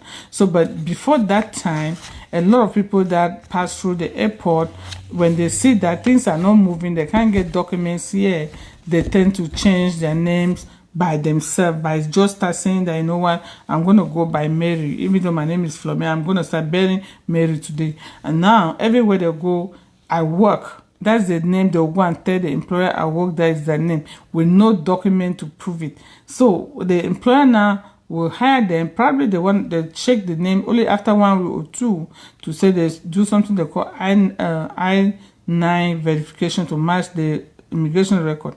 That's the only time that the employer will know that the person working there is not anywhere to be is not anywhere to be found in the record. And then they will see, but the person will like, no. And then they will see by another name. So until they will fire or they do investigation, before they will see that the name in the record doesn't match the person itself. You see, just because the person is afraid that if the person used the same name that they passed through the airport and they did fingerprinting, they might not give them a job. So they lie and use a different name with no backup and go and get a job, and they're caught. So that's when the immigration gives them penalty, or you can also be sent back, okay? So those are the consequences of not knowing that you have a record in the system. And for those who also go to the embassy, they also do fingerprinting. So the embassy record also can be accessible here, all right? So if you go to the embassy and do something and they keep in your record, when you come here and want to do something, they will still visit the embassy record too. So both places, they have access to each other's record. And then other countries, as I said before, 4 other countries, they share immigration record with America. So that was the reason why I told you guys that if you go to one of these countries and they refuse you a visa, it is very difficult for you to go to the other one and they approve for a visa. The reason being that the other person will say, wait a minute, let me check why the other country first of all refused you a visa. And then they check it. And then they see that the reason why they refused you a visa was a genuine one, and they have no reason to change it. Then it remains like that. So you have to be careful when you go to different embassies and keep records. And keep records there, because one day those records will be available for everyone to see. Is it cause of lack of information? Have a cousin who vowed to me never advise even her worst enemy, she went through hell. Is it cause of lack of information? I have a cousin who vowed to me never advise even her worst enemy, she went through hell. So there's a document that you collect from the airport, I-94. Please explain it to me. Oh, Precious, you came late. Yeah, oh my God. Precious, do you think I have the energy? I'm almost tired. Yeah, precious. It's lack of information. So all this I'm telling you guys, as I said before, it is not. You cannot find this information on the street. Okay. No, you cannot just Google it and get it. Okay. So this is professional knowledge that I'm giving you guys, and it's only taught in school. Okay. So it is not. It is, unfortunately, it's information that touch everyone that should have been available freely, but this information is not free. Okay. So because it is the government set their rules. As I told you guys, that anything immigration here, anything law, you have to go to law school. These are laws in the country. So anybody who is opportune to know is because you have to go and pay a lawyer to give you this information, because they pay so much money to learn it. That is their own school. So it's just the same, like the doctor cannot come and start sharing medicine for free. You see? So the same thing, that this information is only with those people who went to that school. And so they have to use this information to sell for money. So people should not mind, as I'm giving you guys for free here. You will not see it on a platform. You can Google or YouTube or whatever. I don't think so. Okay, so therefore, the people who live in this country, who are nurses, who are bankers, this information is not available to no one except you go and pay a lawyer, and they will tell you all this, or except you went to law school, or except somebody who will tell you one line is because that person went and paid, and then the lawyer told the person, or that person also must have passed through that journey. As I said, so your situation might not be the same with mine, because your background might be different. You might be working, I'm not working. You might have working parents, mine are not working. You might have a child and I don't have a child. So every background is not the same. That is why don't copy somebody that went to the embassy and show certain things and got a visa, and then you now want to use the same method thinking that you will get it. You don't know that the person had other qualification that you don't have. For example, somebody will go and get a visa because the person has a well-paid job in their home country that they use as proof of return, and then but they told you that they went for conference or they went for graduation. Then you who don't have any job, you also want to use that same thing. Or is U.S. Embassy, or is America, but now they will refuse you a visa. But the person will be telling you, go, go, go. The person will not know that you are not even qualified to go. But you will be thinking that, oh, if this person went through this, at this time, said this, and got a visa, let me also go and do the same thing. So that is the reason. So this information is not free. And so people are not aware of it, because nobody want to spend money, because you here, if you want to get it, you have to go and pay for consultation. If you want to know about it, you have to go and pay for consultation, and it's not cheap. It's going to be like at least 100,000 or 200,000, depends, just to know any. There's no measurement of the information. If you want to consult, it can be, your answer might be a one word. Your answer, the answer that they give you might be a one sentence. The answer might be an unfavorable answer. The answer might still be good, but it's only one word. But the bottom line is you have to pay that money to get that answer, okay? It's not like me who come here, ask questions for free, let me answer. So you guys are going to like, that's why probably some of you will never run away from here, because by the time you come and get the free things here, go somewhere now, the agent, all this, it's in the agents that know this, do the agent give you for free? They don't give for free. So that's the problem. All this thing I'm giving you guys, the agent will not come to tell you exactly what is on the form. He will not tell you that it is easy, bring this and bring that. The agent will not tell you what is going to happen at the airport when you arrive here.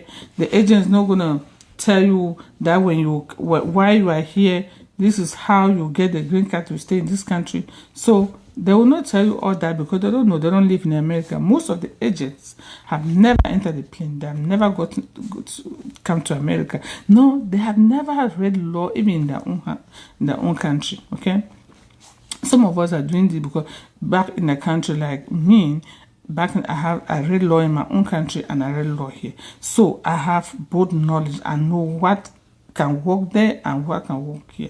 But the agents that you guys are going to pay those millions have probably not even gotten to no school with legal knowledge, but they can come to my platform like this and steal the knowledge, and then me who's giving it for free now, they come and steal it and go and make millions.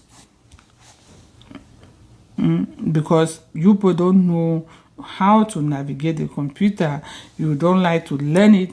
You would like to just want people to do you things, and so that is the payback that you that's the payback that you guys got. You are getting from those agents.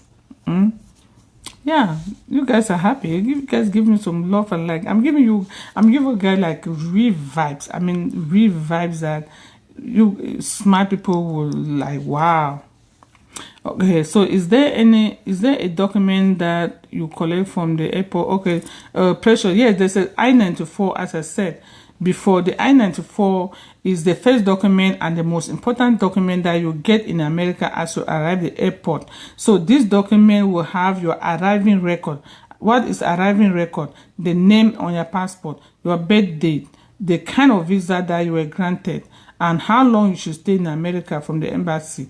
And now the officer at the airport will also give you a small interview, and the officer will decide whether to maintain the time that the embassy gave you to stay in America or to change it depending on the type of questions that they will ask you and also the answers that you will give. Sometimes they can give you 6 months at the embassy to stay in America. You come to the airport, they reduce you to 3 months. And the one that is the law is gonna obey is the 3 months that will be given at the airport here. So remember, that's a very important distinction. Okay, so it's not everything that the embassy gives you that the airport is gonna accept. Again, as I said, having a US visa is not a guarantee that you will be allowed to enter the United States. You people take note of this. So, for example, the embassy can grant you a visa and you arrive at the airport, the immigration officer can question you, and if they find out that you are unable to defend that visa, they will cancel that visa and send you back. So do you see that you already had a visa, you have traveled, and you are right in the airport seeing America through the glass window, but you cannot open the door to get out, and now they will be put in the next plane. Why?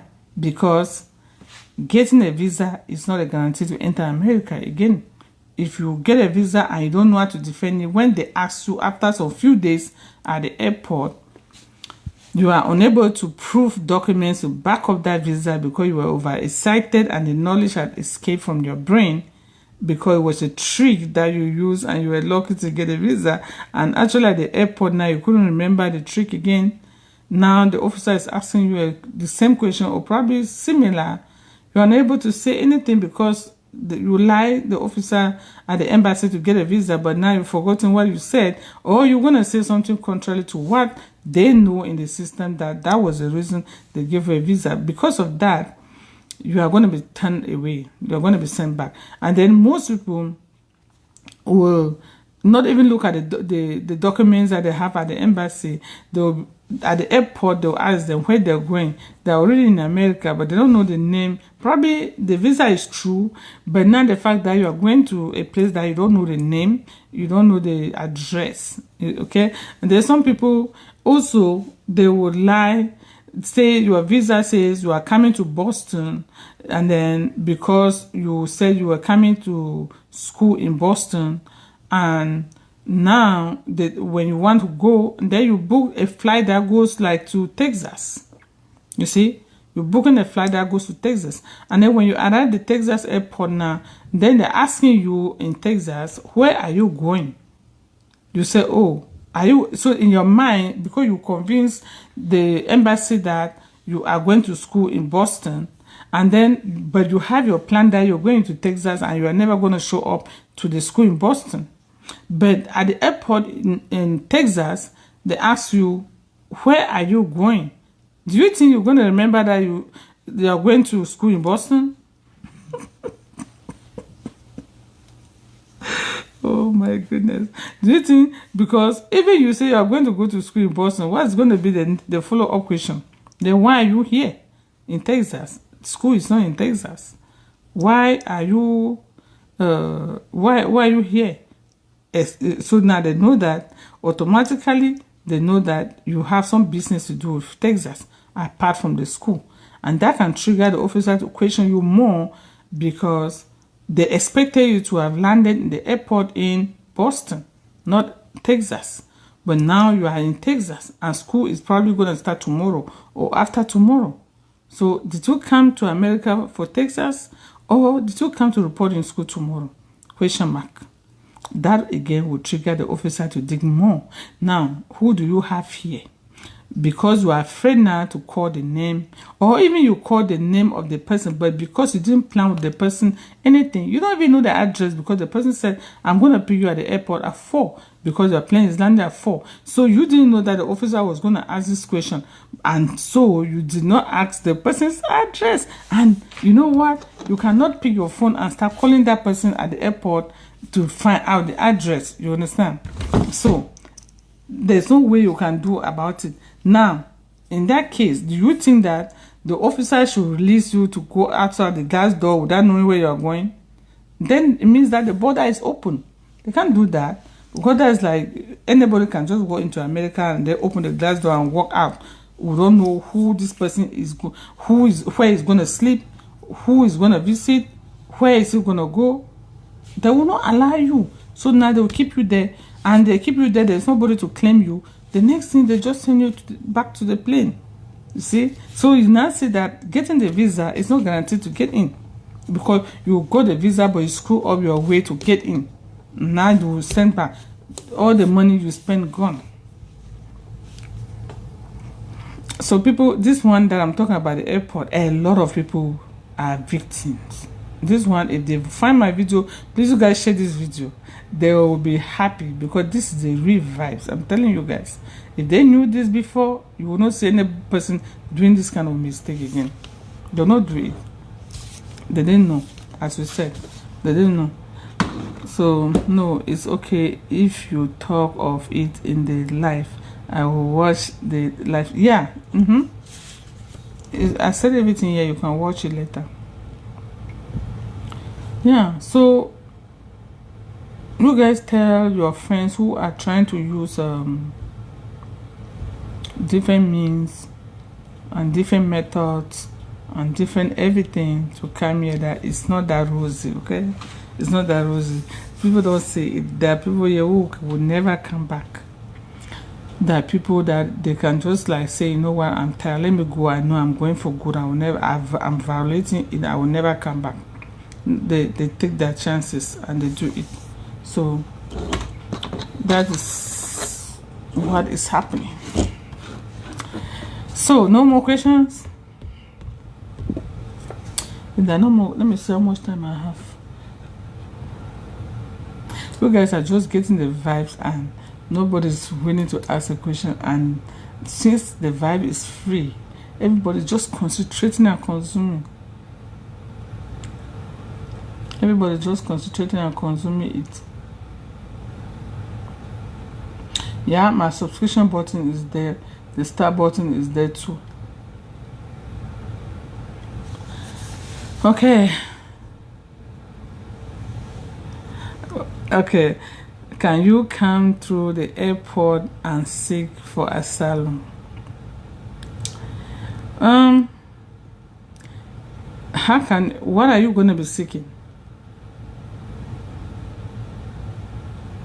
When you come like with your 2 eyes, 2 legs, with your passport, everything, and then when you come there now, you start telling the officer you're running away from something, and then, or are you going to be first of all caught before you now say you are running away from something? That's the only that I'm not going to begin to, those are not things I say here anyway, my friend. That is if you want, you can talk to me later about it. But anyway, if you come through the airport to ask for asylum, okay, now you are that's calculative, okay?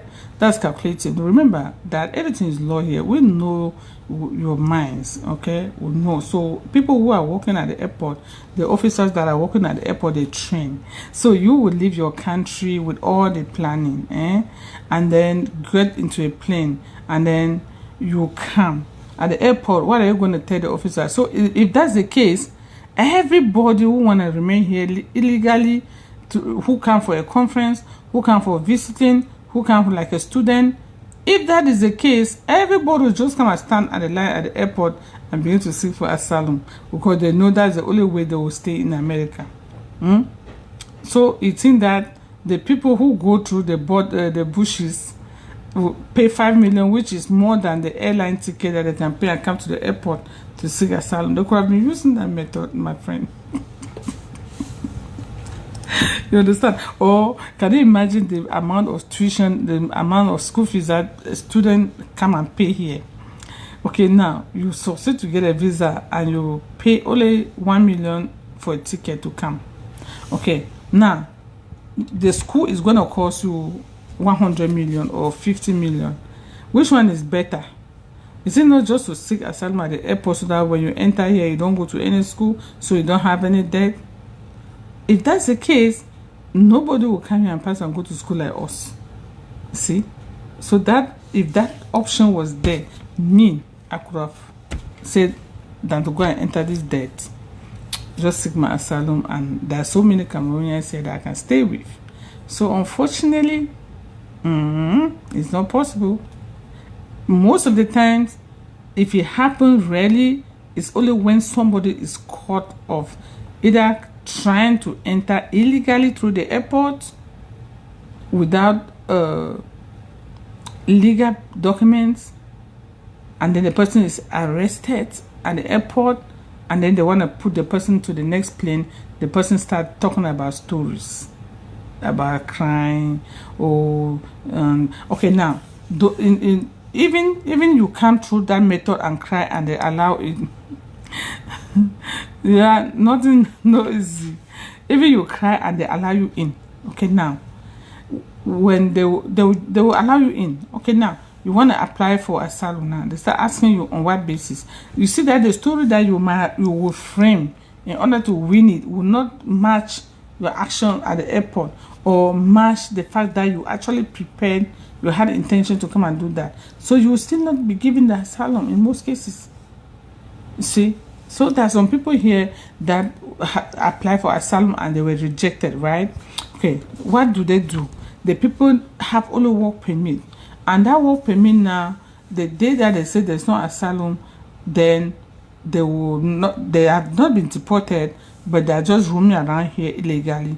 And the day they happen to fall into something, they'll deport them. Okay, there's another group of people they give them something we call withholding of removal. It means that they have gone to court and they have not won asylum, they don't have legal papers to stay here, but they give them only work permit.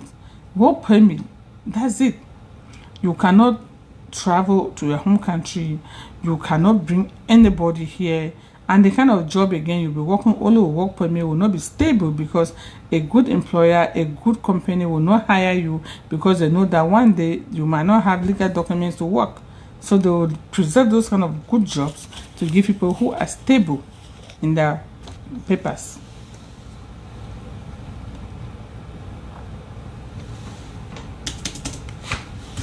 You understand? So it is not easy, as you said, whichever way, but to me, from my experience, I think the most easiest way to come to America if you have your money is I think through student visa. Yeah, I think that one you can easily navigate it if you have your valid transcript, you have good grades, you have your money, and you select the course that makes sense. That way, I think that is and it doesn't really, when you are here as a student, at least you can work on campus for at least 20 hours a week. You can be making some side money even though you are a student legally. You can be making some side money as a student legally, and then you can also stay for a little bit if you have the money to keep going to school. So long as you are in school, nobody's going to send you back. For example, you can come for undergraduate, you finish your first degree, and you decide to stay here and do masters, you are fine, so long as you have the money to be paying. Remember the kind of visa that they give on the I-1, on the I-94, I've forgotten that one. I-94, that's another exception. On I-94, it is the student visa on it is different. Unlike the other one that will give you a particular date to go back to your home country, and on the parole, they will give you a particular date that you enter and the date to apply for work permit on it. Okay, but there's no date to return on it because you are going to, first of all, file asylum, which means you are going to remain here permanently. So there's no return date on it. But if you come through any other visa, there will be a return date on it. Work visa, there's no return date, but any other one, there will be returned. Then student visa, there is no return date on it. On your I-94, they will not put any return date because they don't know the date that you're going to finish school. Okay, they don't know the particular date. I remember that when you finish say first degree or masters, at the end of it they will give you 1 year to stay in America and work and gain experience, which is a bonus, and you are still legal. You know, you are still legal, so you can use that one and work. If you have the energy, you work as one for the 1 year and then leave. And for that reason, they cannot put a return date on your I-94. So they always write on it duration of studies, which is the DS. So the good news is you can finish that school, first degree, you go to masters, you can also go to PhD, you can keep occupying yourself with education if you want to stay here, you understand? So long as you are in school, you are covered. So long as you are in school, you are covered. Taking the required number of classes and also passing. You have to pass. It's not just to go. And also passing. Okay?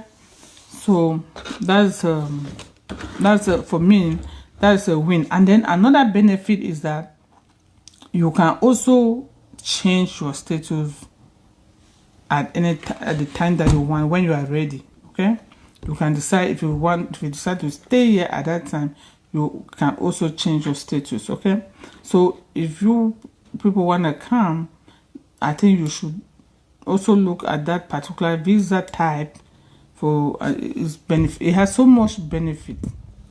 There's so many benefits. And that is the visa type that I use to come here. So it is from my own experience, okay?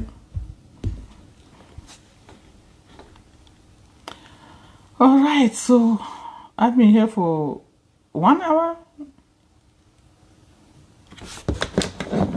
It sounds like 2 hours. How can it only be 1 hour? Or probably it's talking 2, that's why it's not showing. Oh my goodness, I've not been here for 2 hours and I'm tired. All right, so there are no more questions, right? Please ask your questions. I'm going to run up when you talk 2 hours. You are not sharing this video and I keep giving you guys vibes. I figured out I was almost talking to, because I was like, how can it only be 1 hour for all this long talking?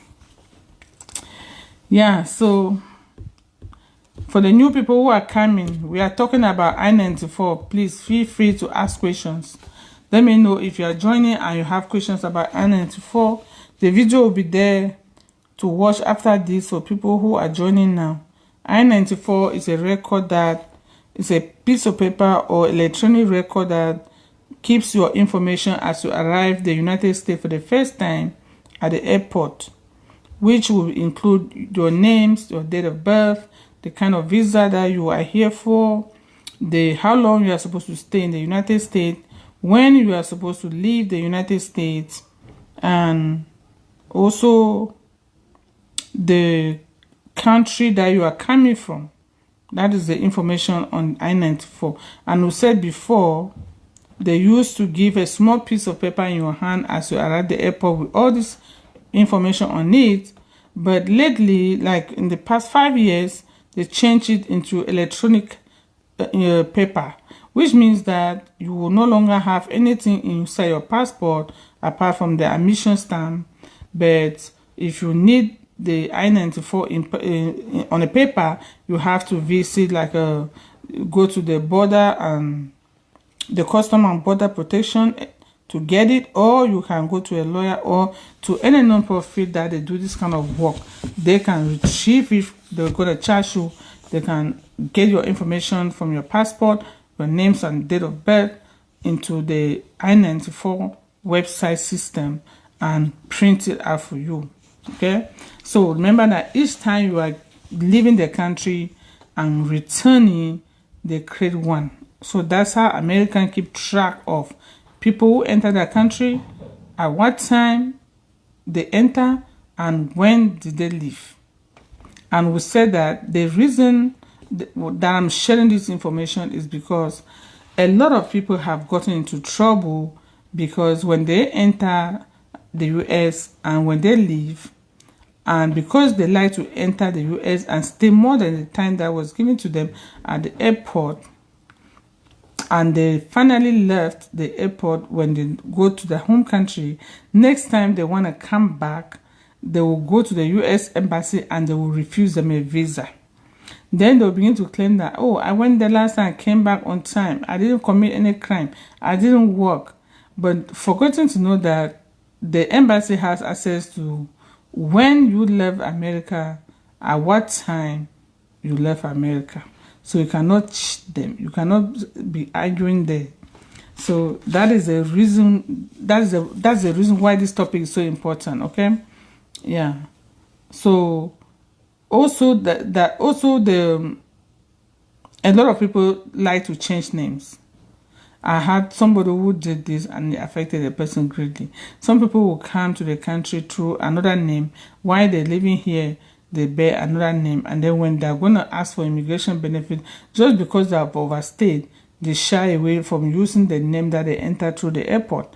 And now they now start writing another name so that the immigration shouldn't know that they are the same person.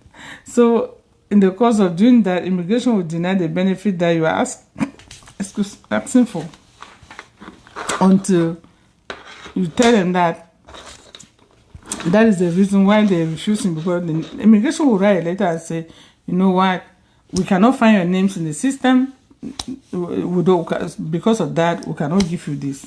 So we start pressurizing the person. I said, but why did you waste my time? Oh, yeah, you know, that name, I didn't want to use it because I didn't want them to know that I'm the one. I didn't want them to know that I'm the one because I said, but whose name is this that you are using? Oh, you know, it was my father's name. I said, but you tried this name when you got married. You enter America with your husband's name. How dare did you go back to start using your husband's name? Oh no, I didn't trash my husband's. I didn't trash my father's name. I only use my husband's name because I was married. My father's name was still reserved. I said, no. Where can I see it that is reserved? Let me see your marriage certificate. Let me see your divorce certificate. So that's where you will see that on those documents, it is the husband's name that the person is answering. And then when the person want to do immigration because it's running away from bad record, the person now go and pick the father's name that was already done when the person got married and now I start using it. But meanwhile, when the person divorced, the person didn't tell the judge that, you know what, cancel my husband's name and put my father's name back. So because you didn't do that, you are not supposed to use your father's name again, because that's an illegal name that was already dumped in the trash, and so you're gonna pick it there. It is now an illegal name. So for the women in the house, take note of that, okay? So a name can only be approved by the judge. If you married and you didn't use your husband's name on your marriage certificates, know that is it. If you have done your father's name. Okay, if you divorce with the husband and you did not trash the husband's name in the court and add your father's name, therefore, even after divorce, you are supposed to bear your husband's name. Because if you go now to bear your father's name, that name now is no longer yours. So you are now using that name illegally, and you are not going to be known on any document with that name. So take note of that. Okay, so that's where the I-94 confusion comes in, because I actually had somebody like this situation I'm explaining, came with the husband's name. They were married. After some time, they stayed in the country, they divorced, and then now she wanna apply for green card. She used her father's name, which was not on any document that she entered the country. And immigration said, "No one, we cannot find you in the system. We want to know how you got into this country. Now I have to apply for I-94, pay like hundreds of dollars, wait for like 6 months before the piece of paper came in." This type of I-94, you have to ask from the government officially. It's an application that you have to apply and put in documents like passport and so on before they can send it to you. So it was from this document, it was from this I-94 that I discovered that this lady who did not, after divorce, did not change her name to the father's name, but had actually went and did a passport with an illegal name and did an ID with an illegal name. And now we send it to immigration, and the immigration said, "No, you know what? We don't know you." That's when we now reapply for I-94. The immigration sent it to us. We now saw the actual names that she got into the country with, and now we now saw the time, and even the airport she couldn't remember. We now saw the airport that she landed and at what time. Oh Jesus, it was, yeah. So you guys, information is really important. Okay, so you guys are learning. I'm happy that you guys are learning in case you happen to travel, or when you are doing your own documents, planning to travel. You should know exactly how to position them, or what to leave, what to trash, what to keep, and how it can affect you. Okay, if you guys want me to keep talking, you have to share the video. You can invite other people, otherwise I will check out. My topic was gone long time. I was just like catching vibes here, giving everything I have in my plate to you guys for free. And you guys are not even sending me stars. You are not giving me the love. You are not showing love. Why? Don't people know that this is energy? That's why I keep drinking water. I keep drinking water.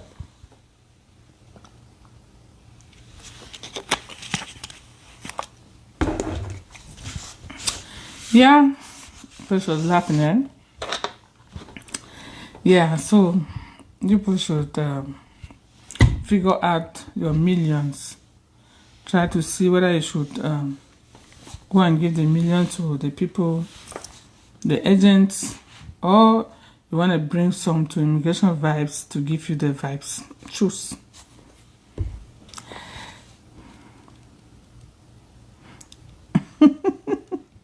You sound like someone who's planning that journey, my friend. Yeah, we are here. That's why you need to know before you come. Plan. So people should not come to the airport and start claiming asylum and they put you back in the plane the next second. Free. They're not going to ask you to pay. Free of charge. Okay? That's why the people who are going to the bushes, they're like, you know what? I will sacrifice $1 million, but I feel so bad for them. The thing is going to hit very soon. So for those who are planning to, be careful. We have a few months to go. It's just that we don't want to be showing videos.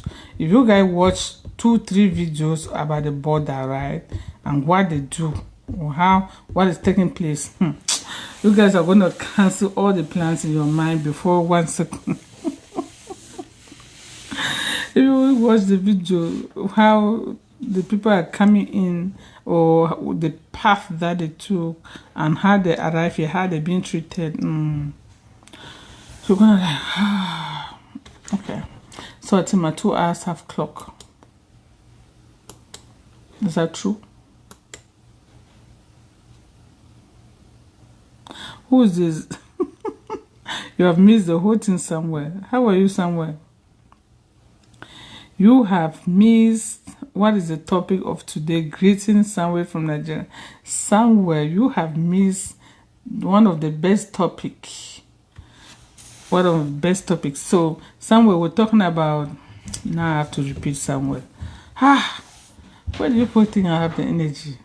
Samuel, we're talking about one of the most important documents that you will get at the airport in the United States when you arrive from Nigeria, okay?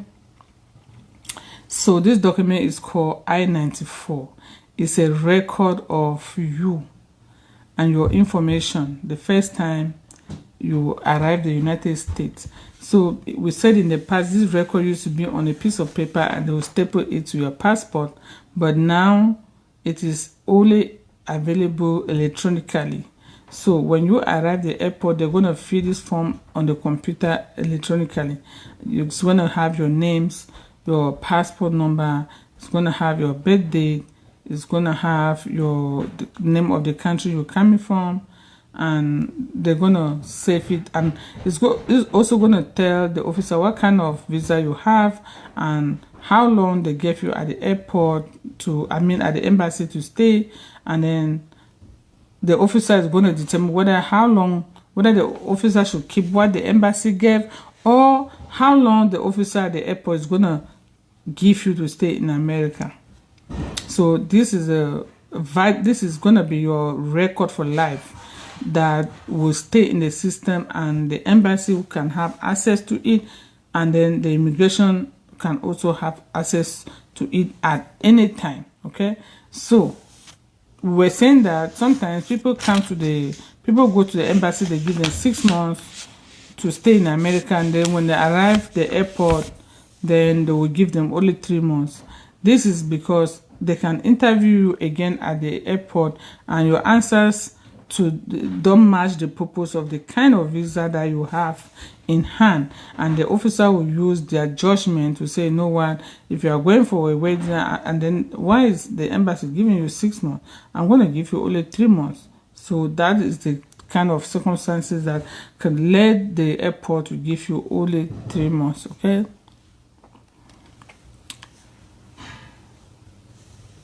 Yeah, so Precious, I think you are right. He will just somewhere. The good thing is that the life is not long. It's only 2 hours compared to the other one that we used to make like 3 hours, 4 hours. So this one is brief, okay, because it's a small topic anyway. It's big topic but small small in words. Yeah, let me say that. It's big topic for the importance of it, but in terms of material, it's small. So that's somewhere. So that's a brief information you can know, and keep this record. So for people from Cameroon and Nigeria, you should not be angry with me, but you guys are kind of trying to lie, or trying to think that immigration is a fool. They will not know your record.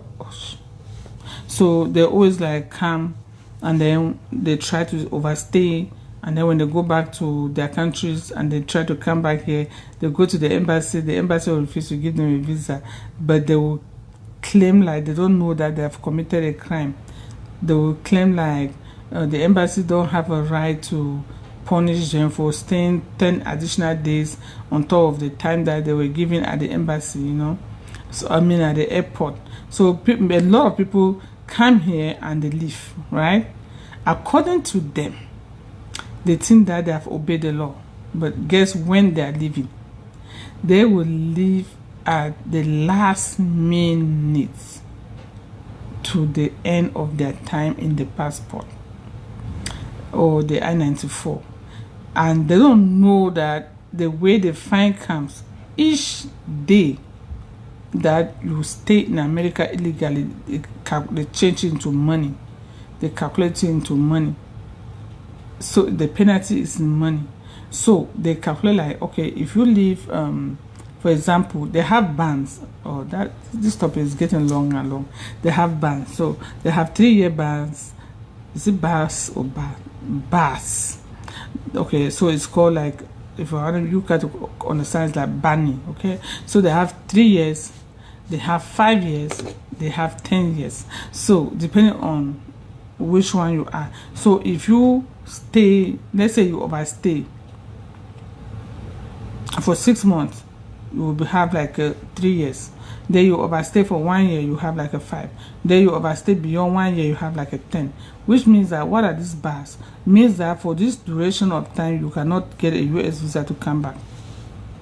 Or even you have multiple visas, multiple entry, but the first entry or this the first entry you enter, then on, even though you have multiple entry for like 5 years or 10 years, okay, but the first entry you enter, you were given only 3 months at the airport to stay in America.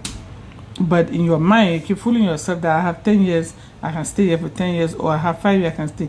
No, you are not staying illegally, because you are just supposed to obey the time that they gave you at the airport, not the 10 years that the embassy gave you. Okay, so the mistake that a lot of people do is that they tend to stay in America for, they say they give you 3 months.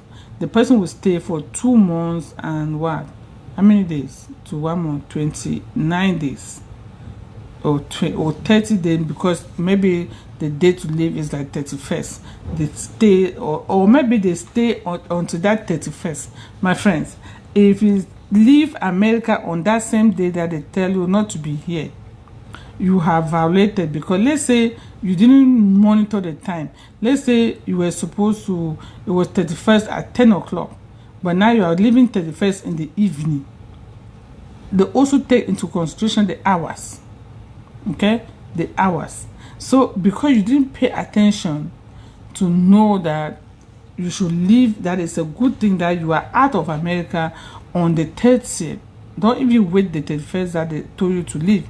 Then you are just making yourself never to get a US visa again, or to reuse your 10-year visa that they gave you. Because the next time you go to the embassy, or the next time you pay your ticket, because you have a multiple entry, you pay your ticket and arrive at the airport, they're not going to allow you in, because the first time you got in, you didn't obey the law. So they're going to send you back, even though you have a 10-year or a 5-year. So now you are banned. Okay, so now for those who are still going to ask the visa to come to America, the embassy is not going to give you another visa to come. Why? Because the embassy will see your I-94 record and see that you were given only this time, but you left America at this time. Therefore, you have violated the terms of that visa at that time. Then you are no longer eligible for another US visa. So they can see the ban there. Maybe it's 5 years, which means you can still come back after that time to apply, but it will only depend on another purpose. But if you already create a history, it's difficult to undo it. You see, so that is why people have to check on their I-94 what time and what date they're supposed to leave the United States, and also to avoid these bars. Okay, remember, the earlier you leave, the better for you. If you leave any day you want to come back, is very easy for them to grant you a visa if you leave on time. For example, you're coming for a conference was probably 4 days, but you were given 3 months when you arrived at the airport. What is the problem that you cannot leave after 1 month if you are a true clean good person? See, so if you exhaust the 3 months here, the question mark to the embassy next time you are coming. What did how did the conference take 3 months? How much did you pay the hotel? Did you pay the hotel for 3 months? No. So it means you have a different kind of business agenda here.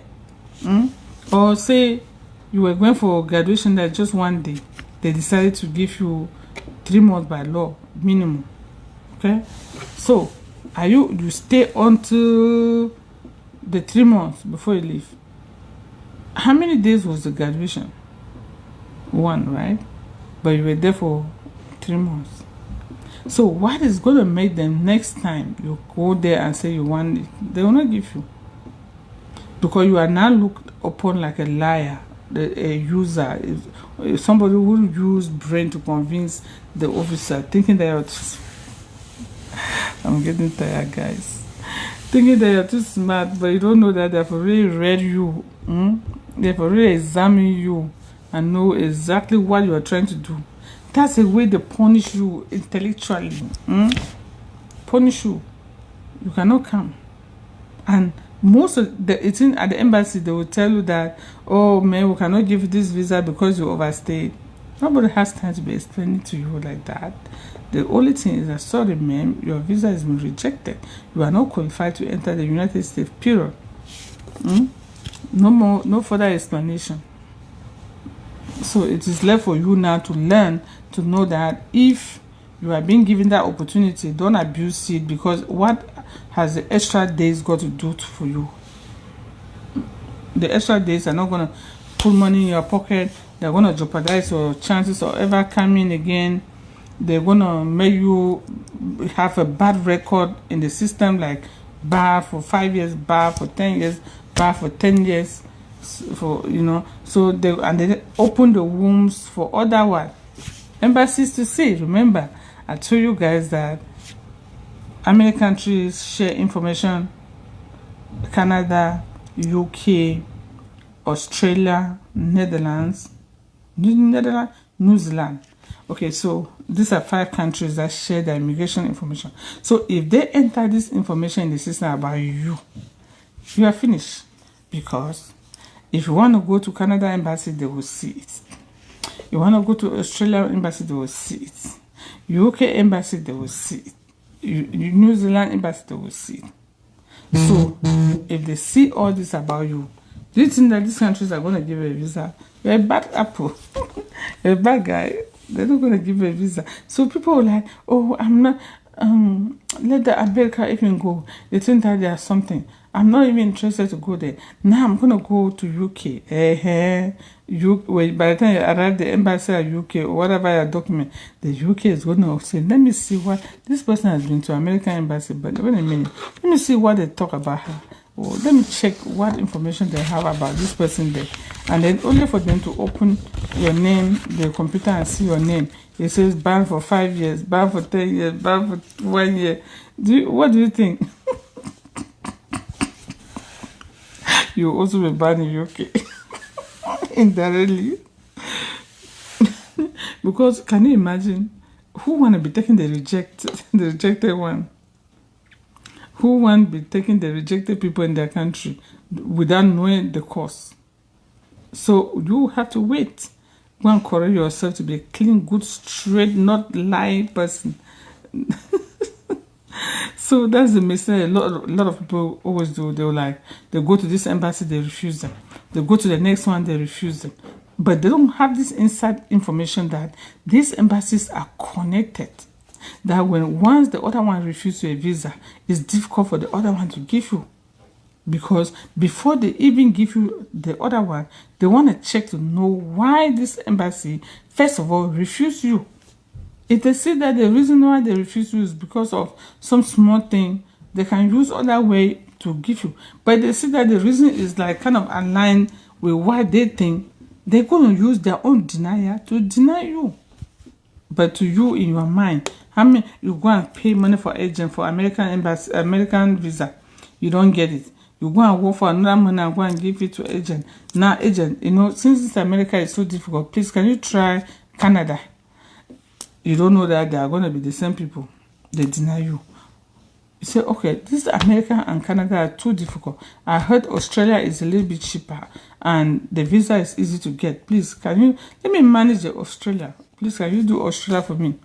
Where I pay money to an agent again. They do Australia. Australia like, wait a minute. This person, someone has been to UK, America, Canada. Why all these countries refusing him? But who am I now? I'm even a small Australia. Who am I to grant him a visa? No, I'm also not going to give. You see, at the end of the day, you have spent money 4 times to an agent or 5 times to an agent and you don't get, there's still no visa. Remember? There's still no visa. So you have to just go and wait. You say I have to go and wait for the 5 years bar or the 10 year or the 3 years, the 5 years or 10. Okay? And then there's another one that I've forgotten. Permanent.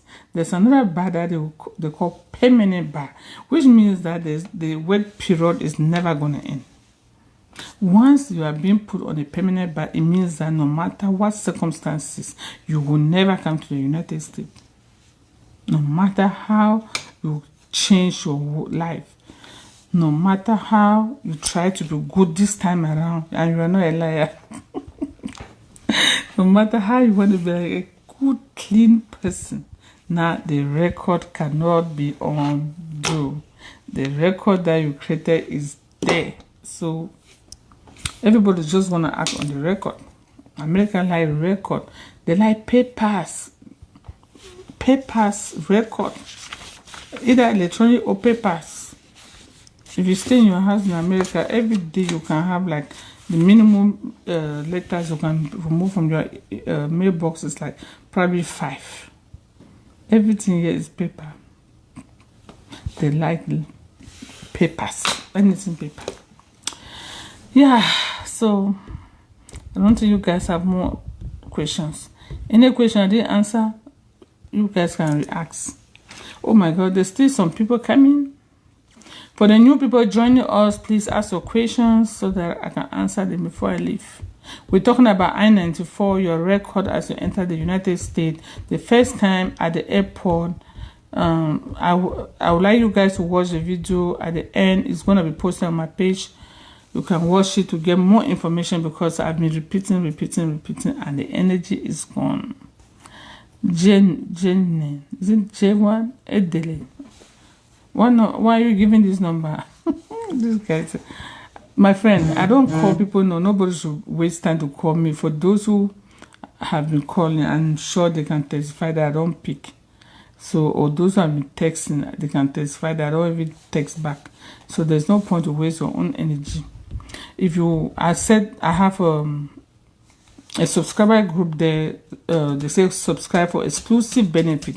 So those who want to talk to me, maybe they are shy to text their question here, or maybe they want to do, they don't want somebody to know they're doing application. Okay, go subscribe for $4.99, and then they're gonna ask, even your phone number is gonna be there, your email is gonna be there, your name. So they're gonna send it to me, and then we can talk. Okay, you can ask your question in private, I can answer. But apart from that, you can just stay on this page and get free information and help yourself. But I don't call people, so don't waste your time texting your number here, because somebody can pick it. I don't know what number exists. Okay, so for those who are coming in, that is the topic. Okay, your record that you enter America, the first day is going to stay in the record, in the system called your data entry or your data record. So anytime you want to get it, you can go and they print it out for you. But you have that record that will tell you when you are coming, when you have arrived America, how long you're going to stay, when you are supposed to leave America, your names, your birthday, the country you are coming from. Okay, no more questions. These people who are just joined, who are those? Let me see you guys. Let me see if you guys have questions. Okay, please, you people should do me a favor. I'm a little bit tired talking. You guys should just go watch the video from the beginning. It's not that long. Okay, and it's one of the most important videos I can tell. I know the use, I know the importance, and if there's any video that is just anyhow, I'll let you guys. But in my opinion, among all my videos, and I don't know why I didn't do this video from the beginning. I posted something like right up, but I've not actually made a video on I-94, which I should have done, because it should be one of the most important videos on my platform. Okay, one of the most important, because knowing this information immediately you arrive is very important to shape how your life is going to be in America, or before you even come. You know, as I told you guys, a lot of people I trash their passport in the bushes when they go through the border, with the expectation that they will not have a way to send them back. But at what detriment is that? Can you imagine if I had made this video long ago and these people were watching? Do you think they will be doing that again? I don't think so. or even they were doing that, and I think they'll probably have to make a photocopy or scan some kind. They'll probably have to keep some kind of scan or photocopy somewhere before they do it.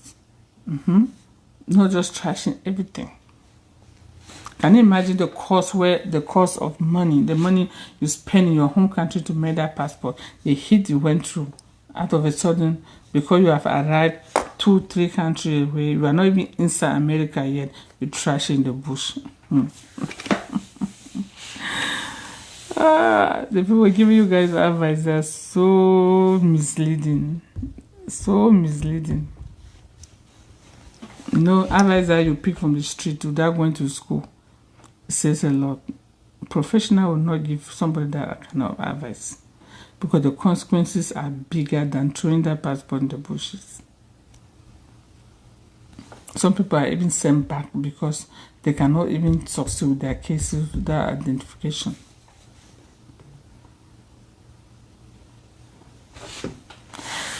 Yeah, you guys give me some thumbs and like. Let me go.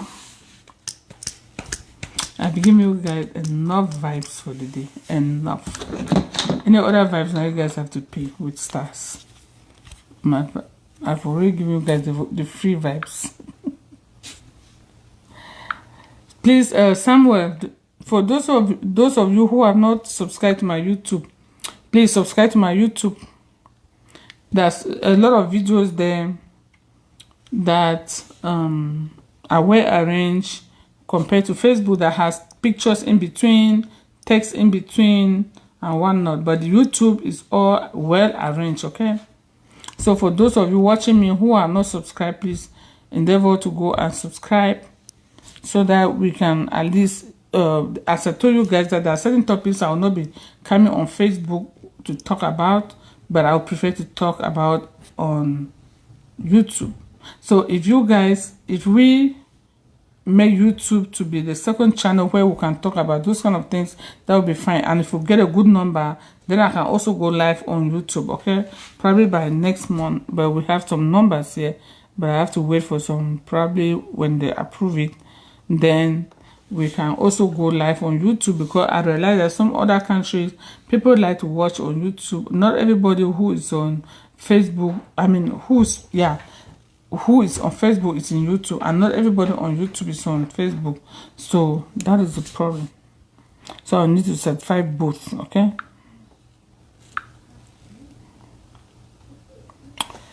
Okay, so for the few people who are watching me, please do me a favor and subscribe to YouTube. It's called Immigration Vibes, okay?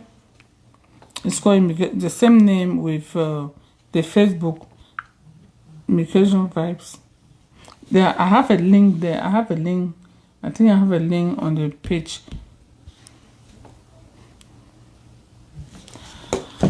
All right. Any other questions, or I should go? Maybe I should leave you guys.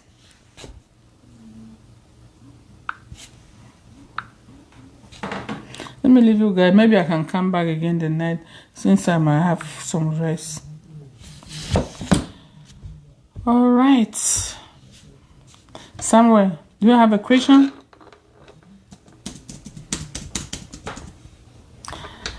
How is Lagos?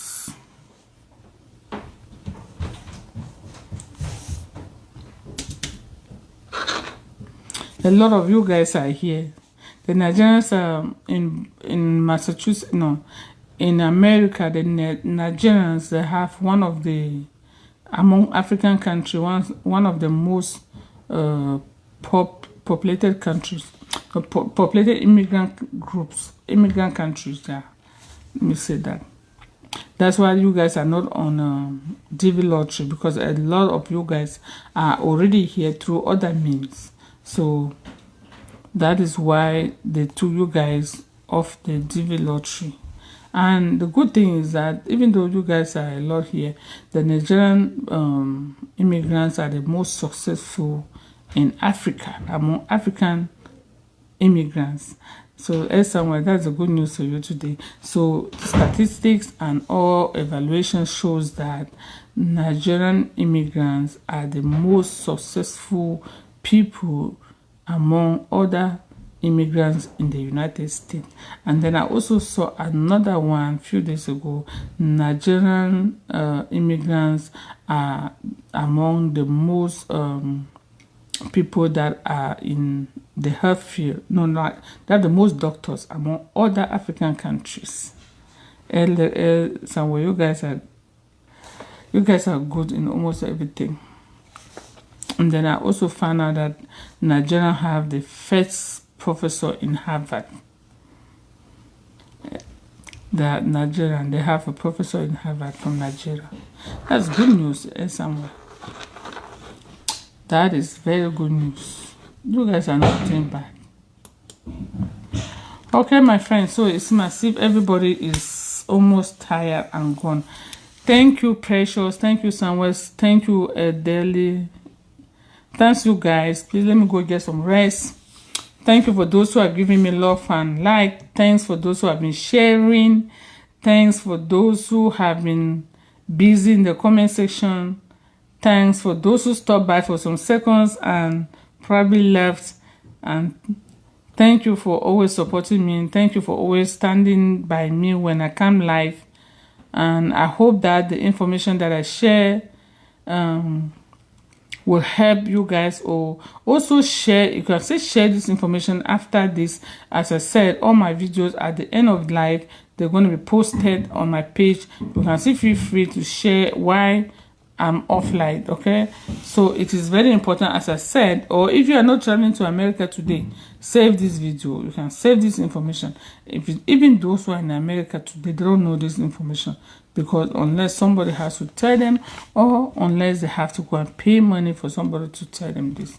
Okay, so it's a very, very, very important topic. As I said, one of my best and one of my most important videos among those on my plate, my page. This one is top in the line. Okay, this particular video, it says a lot. It carries too much weight, and it's the kind of video that corrects people right from the gate before they enter the country, which means I can also help to guide you not to do certain things that you were planning or you should have done. If you made this video, or if you have known this information, you're going to actually guide yourself in America better than people who don't know this information. That is the truth. Okay, some other people have just joined in. Let me know who are these new people. I was about to go. People can see from my eyes I'm tired, right? Can see the big eyes are still open anyway. You guys probably will not recognize that I'm tired. Oh my goodness. Okay, someone said, yeah, you guys are doing great in every field. Yeah, a lot. You guys are the super giant in Africa now, in everything. Because you guys have the population, and there's one thing I admire among Nigerians, that they work like a team, you know. They support each other, and I'm so happy that you won't believe that I have more Nigerians in my platform than Cameroonians. How far is that true? How far is that true? It is true, I think, because you guys are so many. And you see why you guys are always having the advantage to come here, because you guys are looking for a platform like this and tapping the brain. But where will the Cameroonians be? They will be drinking beer somewhere. You see, knowledge. Nigerian will dig and go to all platform and pinch the knowledge, pinch and steal the knowledge and go and use it, and go to all places, go to better schools, do better business, go to better countries. At the end of the day, they prosper. But other countries, when they see platform like this, they scroll and pass. They're looking for where Saga is. They don't know that they can come to this my university and get some free lectures here. You know, they don't know that. You know, so I know, you know, topics like this, like platform like this, they're always born according to some people. But those who know it, that's why they go and remain there forever. Because at the end of the day, go and hear that this person did this person. What is it helping you about? Nothing. What is it? It's not putting food on your table. No. at the end of the day, it's not benefiting you. But here you come, you use the knowledge. Even you are not coming to America, you will use the knowledge to send your child or to advise somebody. You can even use the knowledge for money too.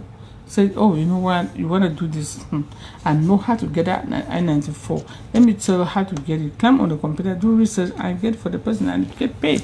So every time that you see this kind of things, so probably some other people have the same platform or similar. That's where you should be spending your time, not going to where they are gossiping, they're abusing people, they're doing that. You go and spend your 1 hour, 2 hours, and you are using data on those kind of things that cannot benefit you. I like you guys because you're smarter than that, right? Okay, my dear people, let me go take care of the family. Thanks you guys, Samuel, thank you. And I think it's Precious that is still there too. Thanks you guys. Let me go. I will probably come back late in the night, or if you guys don't see me, then I will see you guys tomorrow. Okay, again, sorry to let you guys go. I know the value and I appreciate every bit of your time here. God bless you. Thank you, my dear. Yeah, a lot of our people, they fall victim and they go and give money to people to do things that they're not supposed to do, and they don't get the value, they don't get the result, and it is because of lack of information. But you share something like this, you keep it on the they will not come and watch because they need time to go and do things that are not beneficial to them, but they don't know. It's because of the way they're brought up, and they just believe that people have to chew things and give them for free.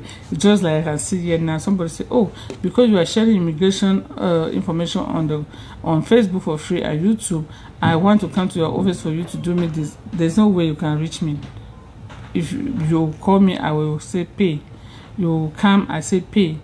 But now it's free on YouTube, it's free on Facebook. Can you go and watch? No, I don't have time. So who has time for you now for free? No. See, so the time I spend here to talk to you guys, like now, is more than 2 hours, I guess. It is business time. Some people in America, when you work, they pay you hourly. So if I were working hourly, it means that I have to be paid every hour. But how many hours am I giving you guys here for free? It's almost gonna be 3. So who is paying me? Nobody. See, you see. Now that I've done my own charity, can they take the charity? No, they're busy, they're lazy, the video is so long, oh, it's boring. And unfortunately, I'm not a comedian, so I cannot make you guys laugh. And I'm not a musician, I'm not a comedian, I'm not an entertainer, I'm an academician, okay? I can lecture, I can teach, I can talk. That's all I can do. But the rest, I cannot be dancing for you people to mean. That's not where I spend my time. I spend my time reading, studying. I cannot begin to sing to you guys to satisfy you guys to stay here. There's no time to waste. No, people like us, that's a waste of time. Okay. Yeah, people who have talent, they can go and sell their talent, like music. That's where that's their own school they go to. But people like us who spend time in the classroom learning, we spend time talking, we talk for money, we talk to get paid, you know. So so I cannot come here instead of staying in the office with the client to talk to get paid. I can't be dancing for free here. I can tell with the little time I join your platform, I have grabbed a lot of knowledge from your teaching. Yeah, it's true. I'm happy to hear that. I'm happy to hear that. A lot of people, now if you go somewhere to do anything with an agent, and you can easily dictate whether that agent is doing the right thing or not, or whether that agent is just turning around to take your money and sending you to the embassy. We'll be subscribing to all your platform tomorrow. Okay, that's good. And when you have a little idea about something before you go in, the person doing that thing will not treat you like the ignorant one that have been coming. That's something you should know. That's secret in life, okay? So if you go to an agent and say, no one, I know what I want, but I don't know how to use the computer. I want to go to the United States as a visitor. Or for example, like the conferences I'm sharing, I want to go to the US for conference, but I don't know how to fill the application, please, I want to pay you to do it. Now the agent know that you know what to do, but it's just because you don't want to use the computer. So you are not the one giving, the agent is not the one selling the text to you. The agent is not the one selling the topic to you. You see, but the biggest problem is that a lot of people just stay and then they go and tell the agent that they want to go to America. The agent now know that is the one to brainstorm the idea why you should go to America, and they charge you millions for that. But compared to if you already going there after my teaching, you know you want to go visit. You know you want to go visit. And then now the agent's job is just to do what? Just to fill the application for you, which should not be expensive. Then that's fine. And the person cannot easily cheat to, even the person was to cheat will not cheat to the same like he was gonna cheat he or she was gonna cheat somebody who was ignorant.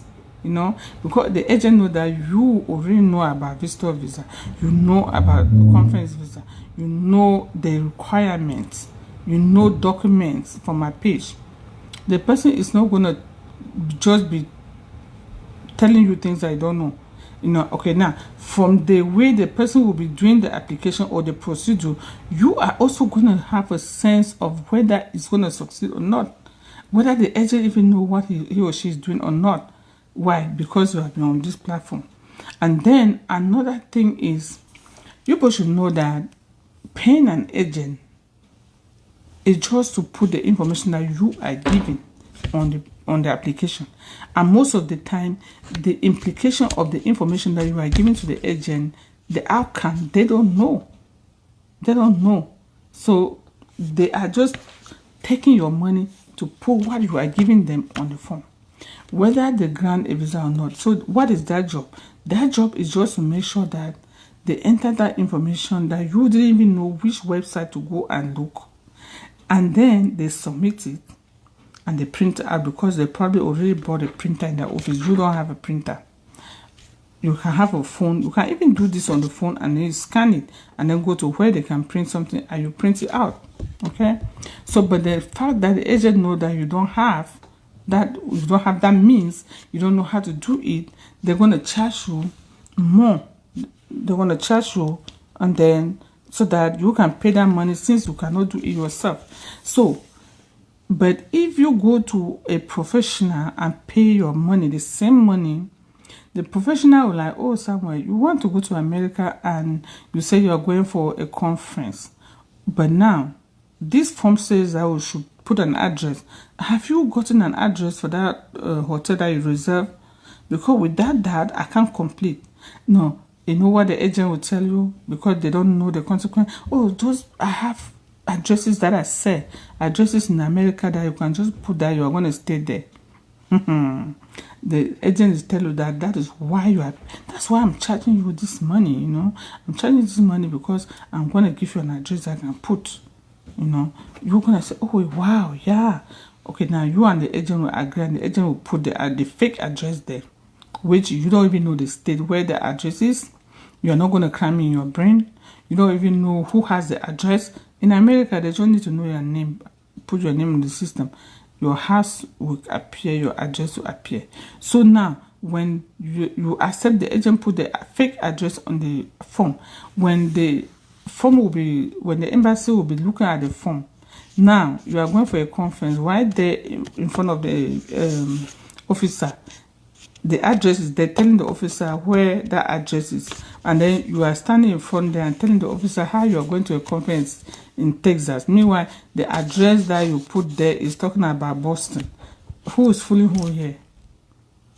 See? Who is fooling who? See? So, be careful. Have your knowledge a little bit before you go to the agent. Okay, the agent, they don't know the law in America. No, probably they don't even know the law in your country, and they don't know the consequences of the information that you are putting in, because it is the information that you put on the form that will prompt the officer to ask you questions. So if your form is well filled out and the officer will see those things and know that they are true on their own end, they will not ask you too much question, or they will not even ask you difficult question. because they just want you to make sure you are the one on that form that is standing in front of them. Just reproduce what is on the form. Make sure you know the details of what is on the form, okay? Know the details in the sense that any question they ask you about that form, you know about it. For example, don't go and put money that you don't earn as your annual income, because these are like factual things that you will not remember in your brain. While you are standing there, you are shivering, you are sweating, you are afraid. What about you remembering to go and make a bank statement that match that amount that you put on the phone? The bank statement will be talking about different things, and then you will be the amount of money that you will be telling the officer is will be talking about different thing. I mean, the form that you put will be talking about different income, while your bank statement will be talking about different income. All the names on the two incomes are different. You see why you should not fake. Yeah, so it is important that you find somebody who, for example, you can still consult and not an agent. In America, agents are not allowed to do this. That's why I cannot call myself an agent. If I'm doing something, I will do it like a professional or like work. But agents are like people who are not professional, who are not supposed to do that work. In America, you cannot do this kind of work if you are not a professional. You cannot go and open an office and begin to fill forms for people. You cannot. You go to jail. You cannot. Begin to collect money from people to be giving immigration advice here. So that's why even some people can know it a little bit. They cannot come and say it on the platform like this. They cannot go on the street. They cannot go and open an office and be saying, and just like the agents in Africa are using, like Nigeria and Cameroon, they cannot do that here. Nobody can go and open an office and say, oh, I'm filling immigration forms here for anybody who want to go to the embassy. You are not allowed to do that. If they see the report, you will go to jail. Okay, so that's why there are only few individuals that are doing this, and even the few individuals that are doing this, they do it for business, strictly money. Okay, I have a non-profit, and my goal is to share free information. Okay, I just want to educate people. That's my pleasure. All right, so I think I should go now. I've kept you guys for a long time. That's not good. Okay, so thank you guys, Precious and Samuel. I guess you guys are still here. Thank you for your love and support, and I will look for another interesting topic that I see that is going to be beneficial, just like the one today. As I said, this is one of my best and the most important video that I have on my platform, which is going to teach people day one, this your first minutes in the United States, your first hour, your first day, your first month, your first year. This information is going to teach them, or any new person coming, how to conduct themselves, what this document is going to be doing for them for the entire time that they will be in America. It's going to be the everlasting document that will remain with them, or everlasting information, or everlasting data in the system about them. And I forgot one important thing. Do you know that there's a camera that picture you the one that you come to America? So even you want to argue that I didn't come here, they can go and rewatch. It will show your picture, as you will show a video of you walking and pushing your bags, the same clothes that you wore, the same hair that you had, the way you look, no matter the years. Okay, so when people are like, it's not me, they know where to go and check you out. Okay, so it's a very interesting that one. Oh, this is my best topic. I can't lie. I used to enjoy it especially when I travel. When I travel, all these things I was read in the book in school, and when I reach at the airport, I like to talk with the officers. I like to really try to see practically what they are doing and ask them questions Is it how to do this? Is it really true here that this is what you guys do? And they'll be like, can I peep your computer? I mean, yeah, that's what I do. When I travel and I see when I reach at the airport, I see the agent working there, or those who are looking at people's bag about the kind of food that they carry. And I was so curious, and I will introduce myself to them. I said, but let me just see a minute. Let me see how you do this. Then they'll be laughing. You know, America, they are very nice. So once they know that you are a good person, to you know how to approach them, and you tell them that you want to know it for educational purposes, they will show you. So I will always stand by, and I was like, okay, let me see how you know that there's vegetable in this bag. Show the machine, let me peep. And then it was like, oh no, I'm not supposed to allow you. I said, just let me, just 1 second. Then I'm like, oh my goodness. Or those computers that they scan to check your passport, like they exit when you enter the country and when you are leaving. I had one opportunity to say that one time when they were doing mine. So I just begged the person because it was my own passport that they were doing it. And then I'm like, okay, let me just see what you're doing. I wanted to lie, but I'm like, God will see me. I wanted to say whether you're writing my name correctly. Then I laughed myself and I said, look, how do I look these people here? So I'm like, this is really an abuse of education, you know. So I'm like, okay. I said, sir, it's my information. You don't mind if I see, because I used to hear this thing that they know when somebody pass and go out, and when how does it work? How do you guys know this? I pretended to be like somebody who don't know nothing. So they were like, yeah. You see, when you scan like this, this information will come out. You don't need to be typing with your hand. You just need to use the scanner, and everything in your passport appear in the system. I said, oh my gosh. See, so that is how it is so interesting. And if you go to where they're checking the bags and taking the food out, you see, they ask them. I even asked one of them whether are they sure they don't steal those things to their homes. At the end of the day, they were laughing. I'm like, how dare will you post good things, even clothes, even new stuff? I mean, like, they said, oh, don't eat African food. I said, huh. So you guys don't have friends that are African? They said, no, even we have friends, it's illegal, we can't carry them.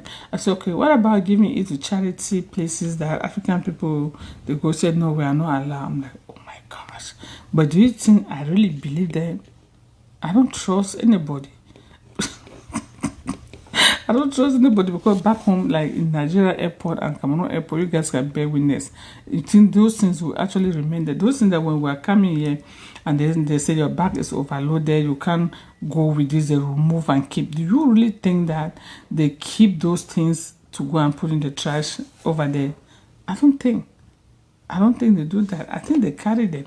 Like those in Africa, there's no way those people will be charging us to pay a small suitcase that will bring home for thousands of dollars, no, thousands of CFA, and then they will see that we have done something that we bought with big money to carry, and then they just allow it there. I think it's a trick. They carry those things. Probably Americans, they don't use them because they don't even like the taste. But for the Africans, I believe that they actually take those things home and they share among themselves and carry and go. They carry and go and eat. Okay, guys, I have to go now. Thank you, guys. I will come back again, but I didn't announce this live. Sorry, somewhere. Probably that's why you didn't know about it. I just stumbled on this and then I felt I didn't share it. I decided to come live today to share it. So thank you, guys. I will see you again. Please subscribe to my channel. For those who have not subscribed on YouTube, try to do so that we can always go and catch fun there with interesting topics that I cannot share on Facebook. You guys know Facebook, so very soon they will be giving me like they will want me if I share those kind of topics. But YouTube, I heard that YouTube is kind of a little bit flexible. That's why I'm leading towards that, so that sensitive topics we can just go live on YouTube. Okay. All right. Thank you, guys. I will see you again. Bye bye.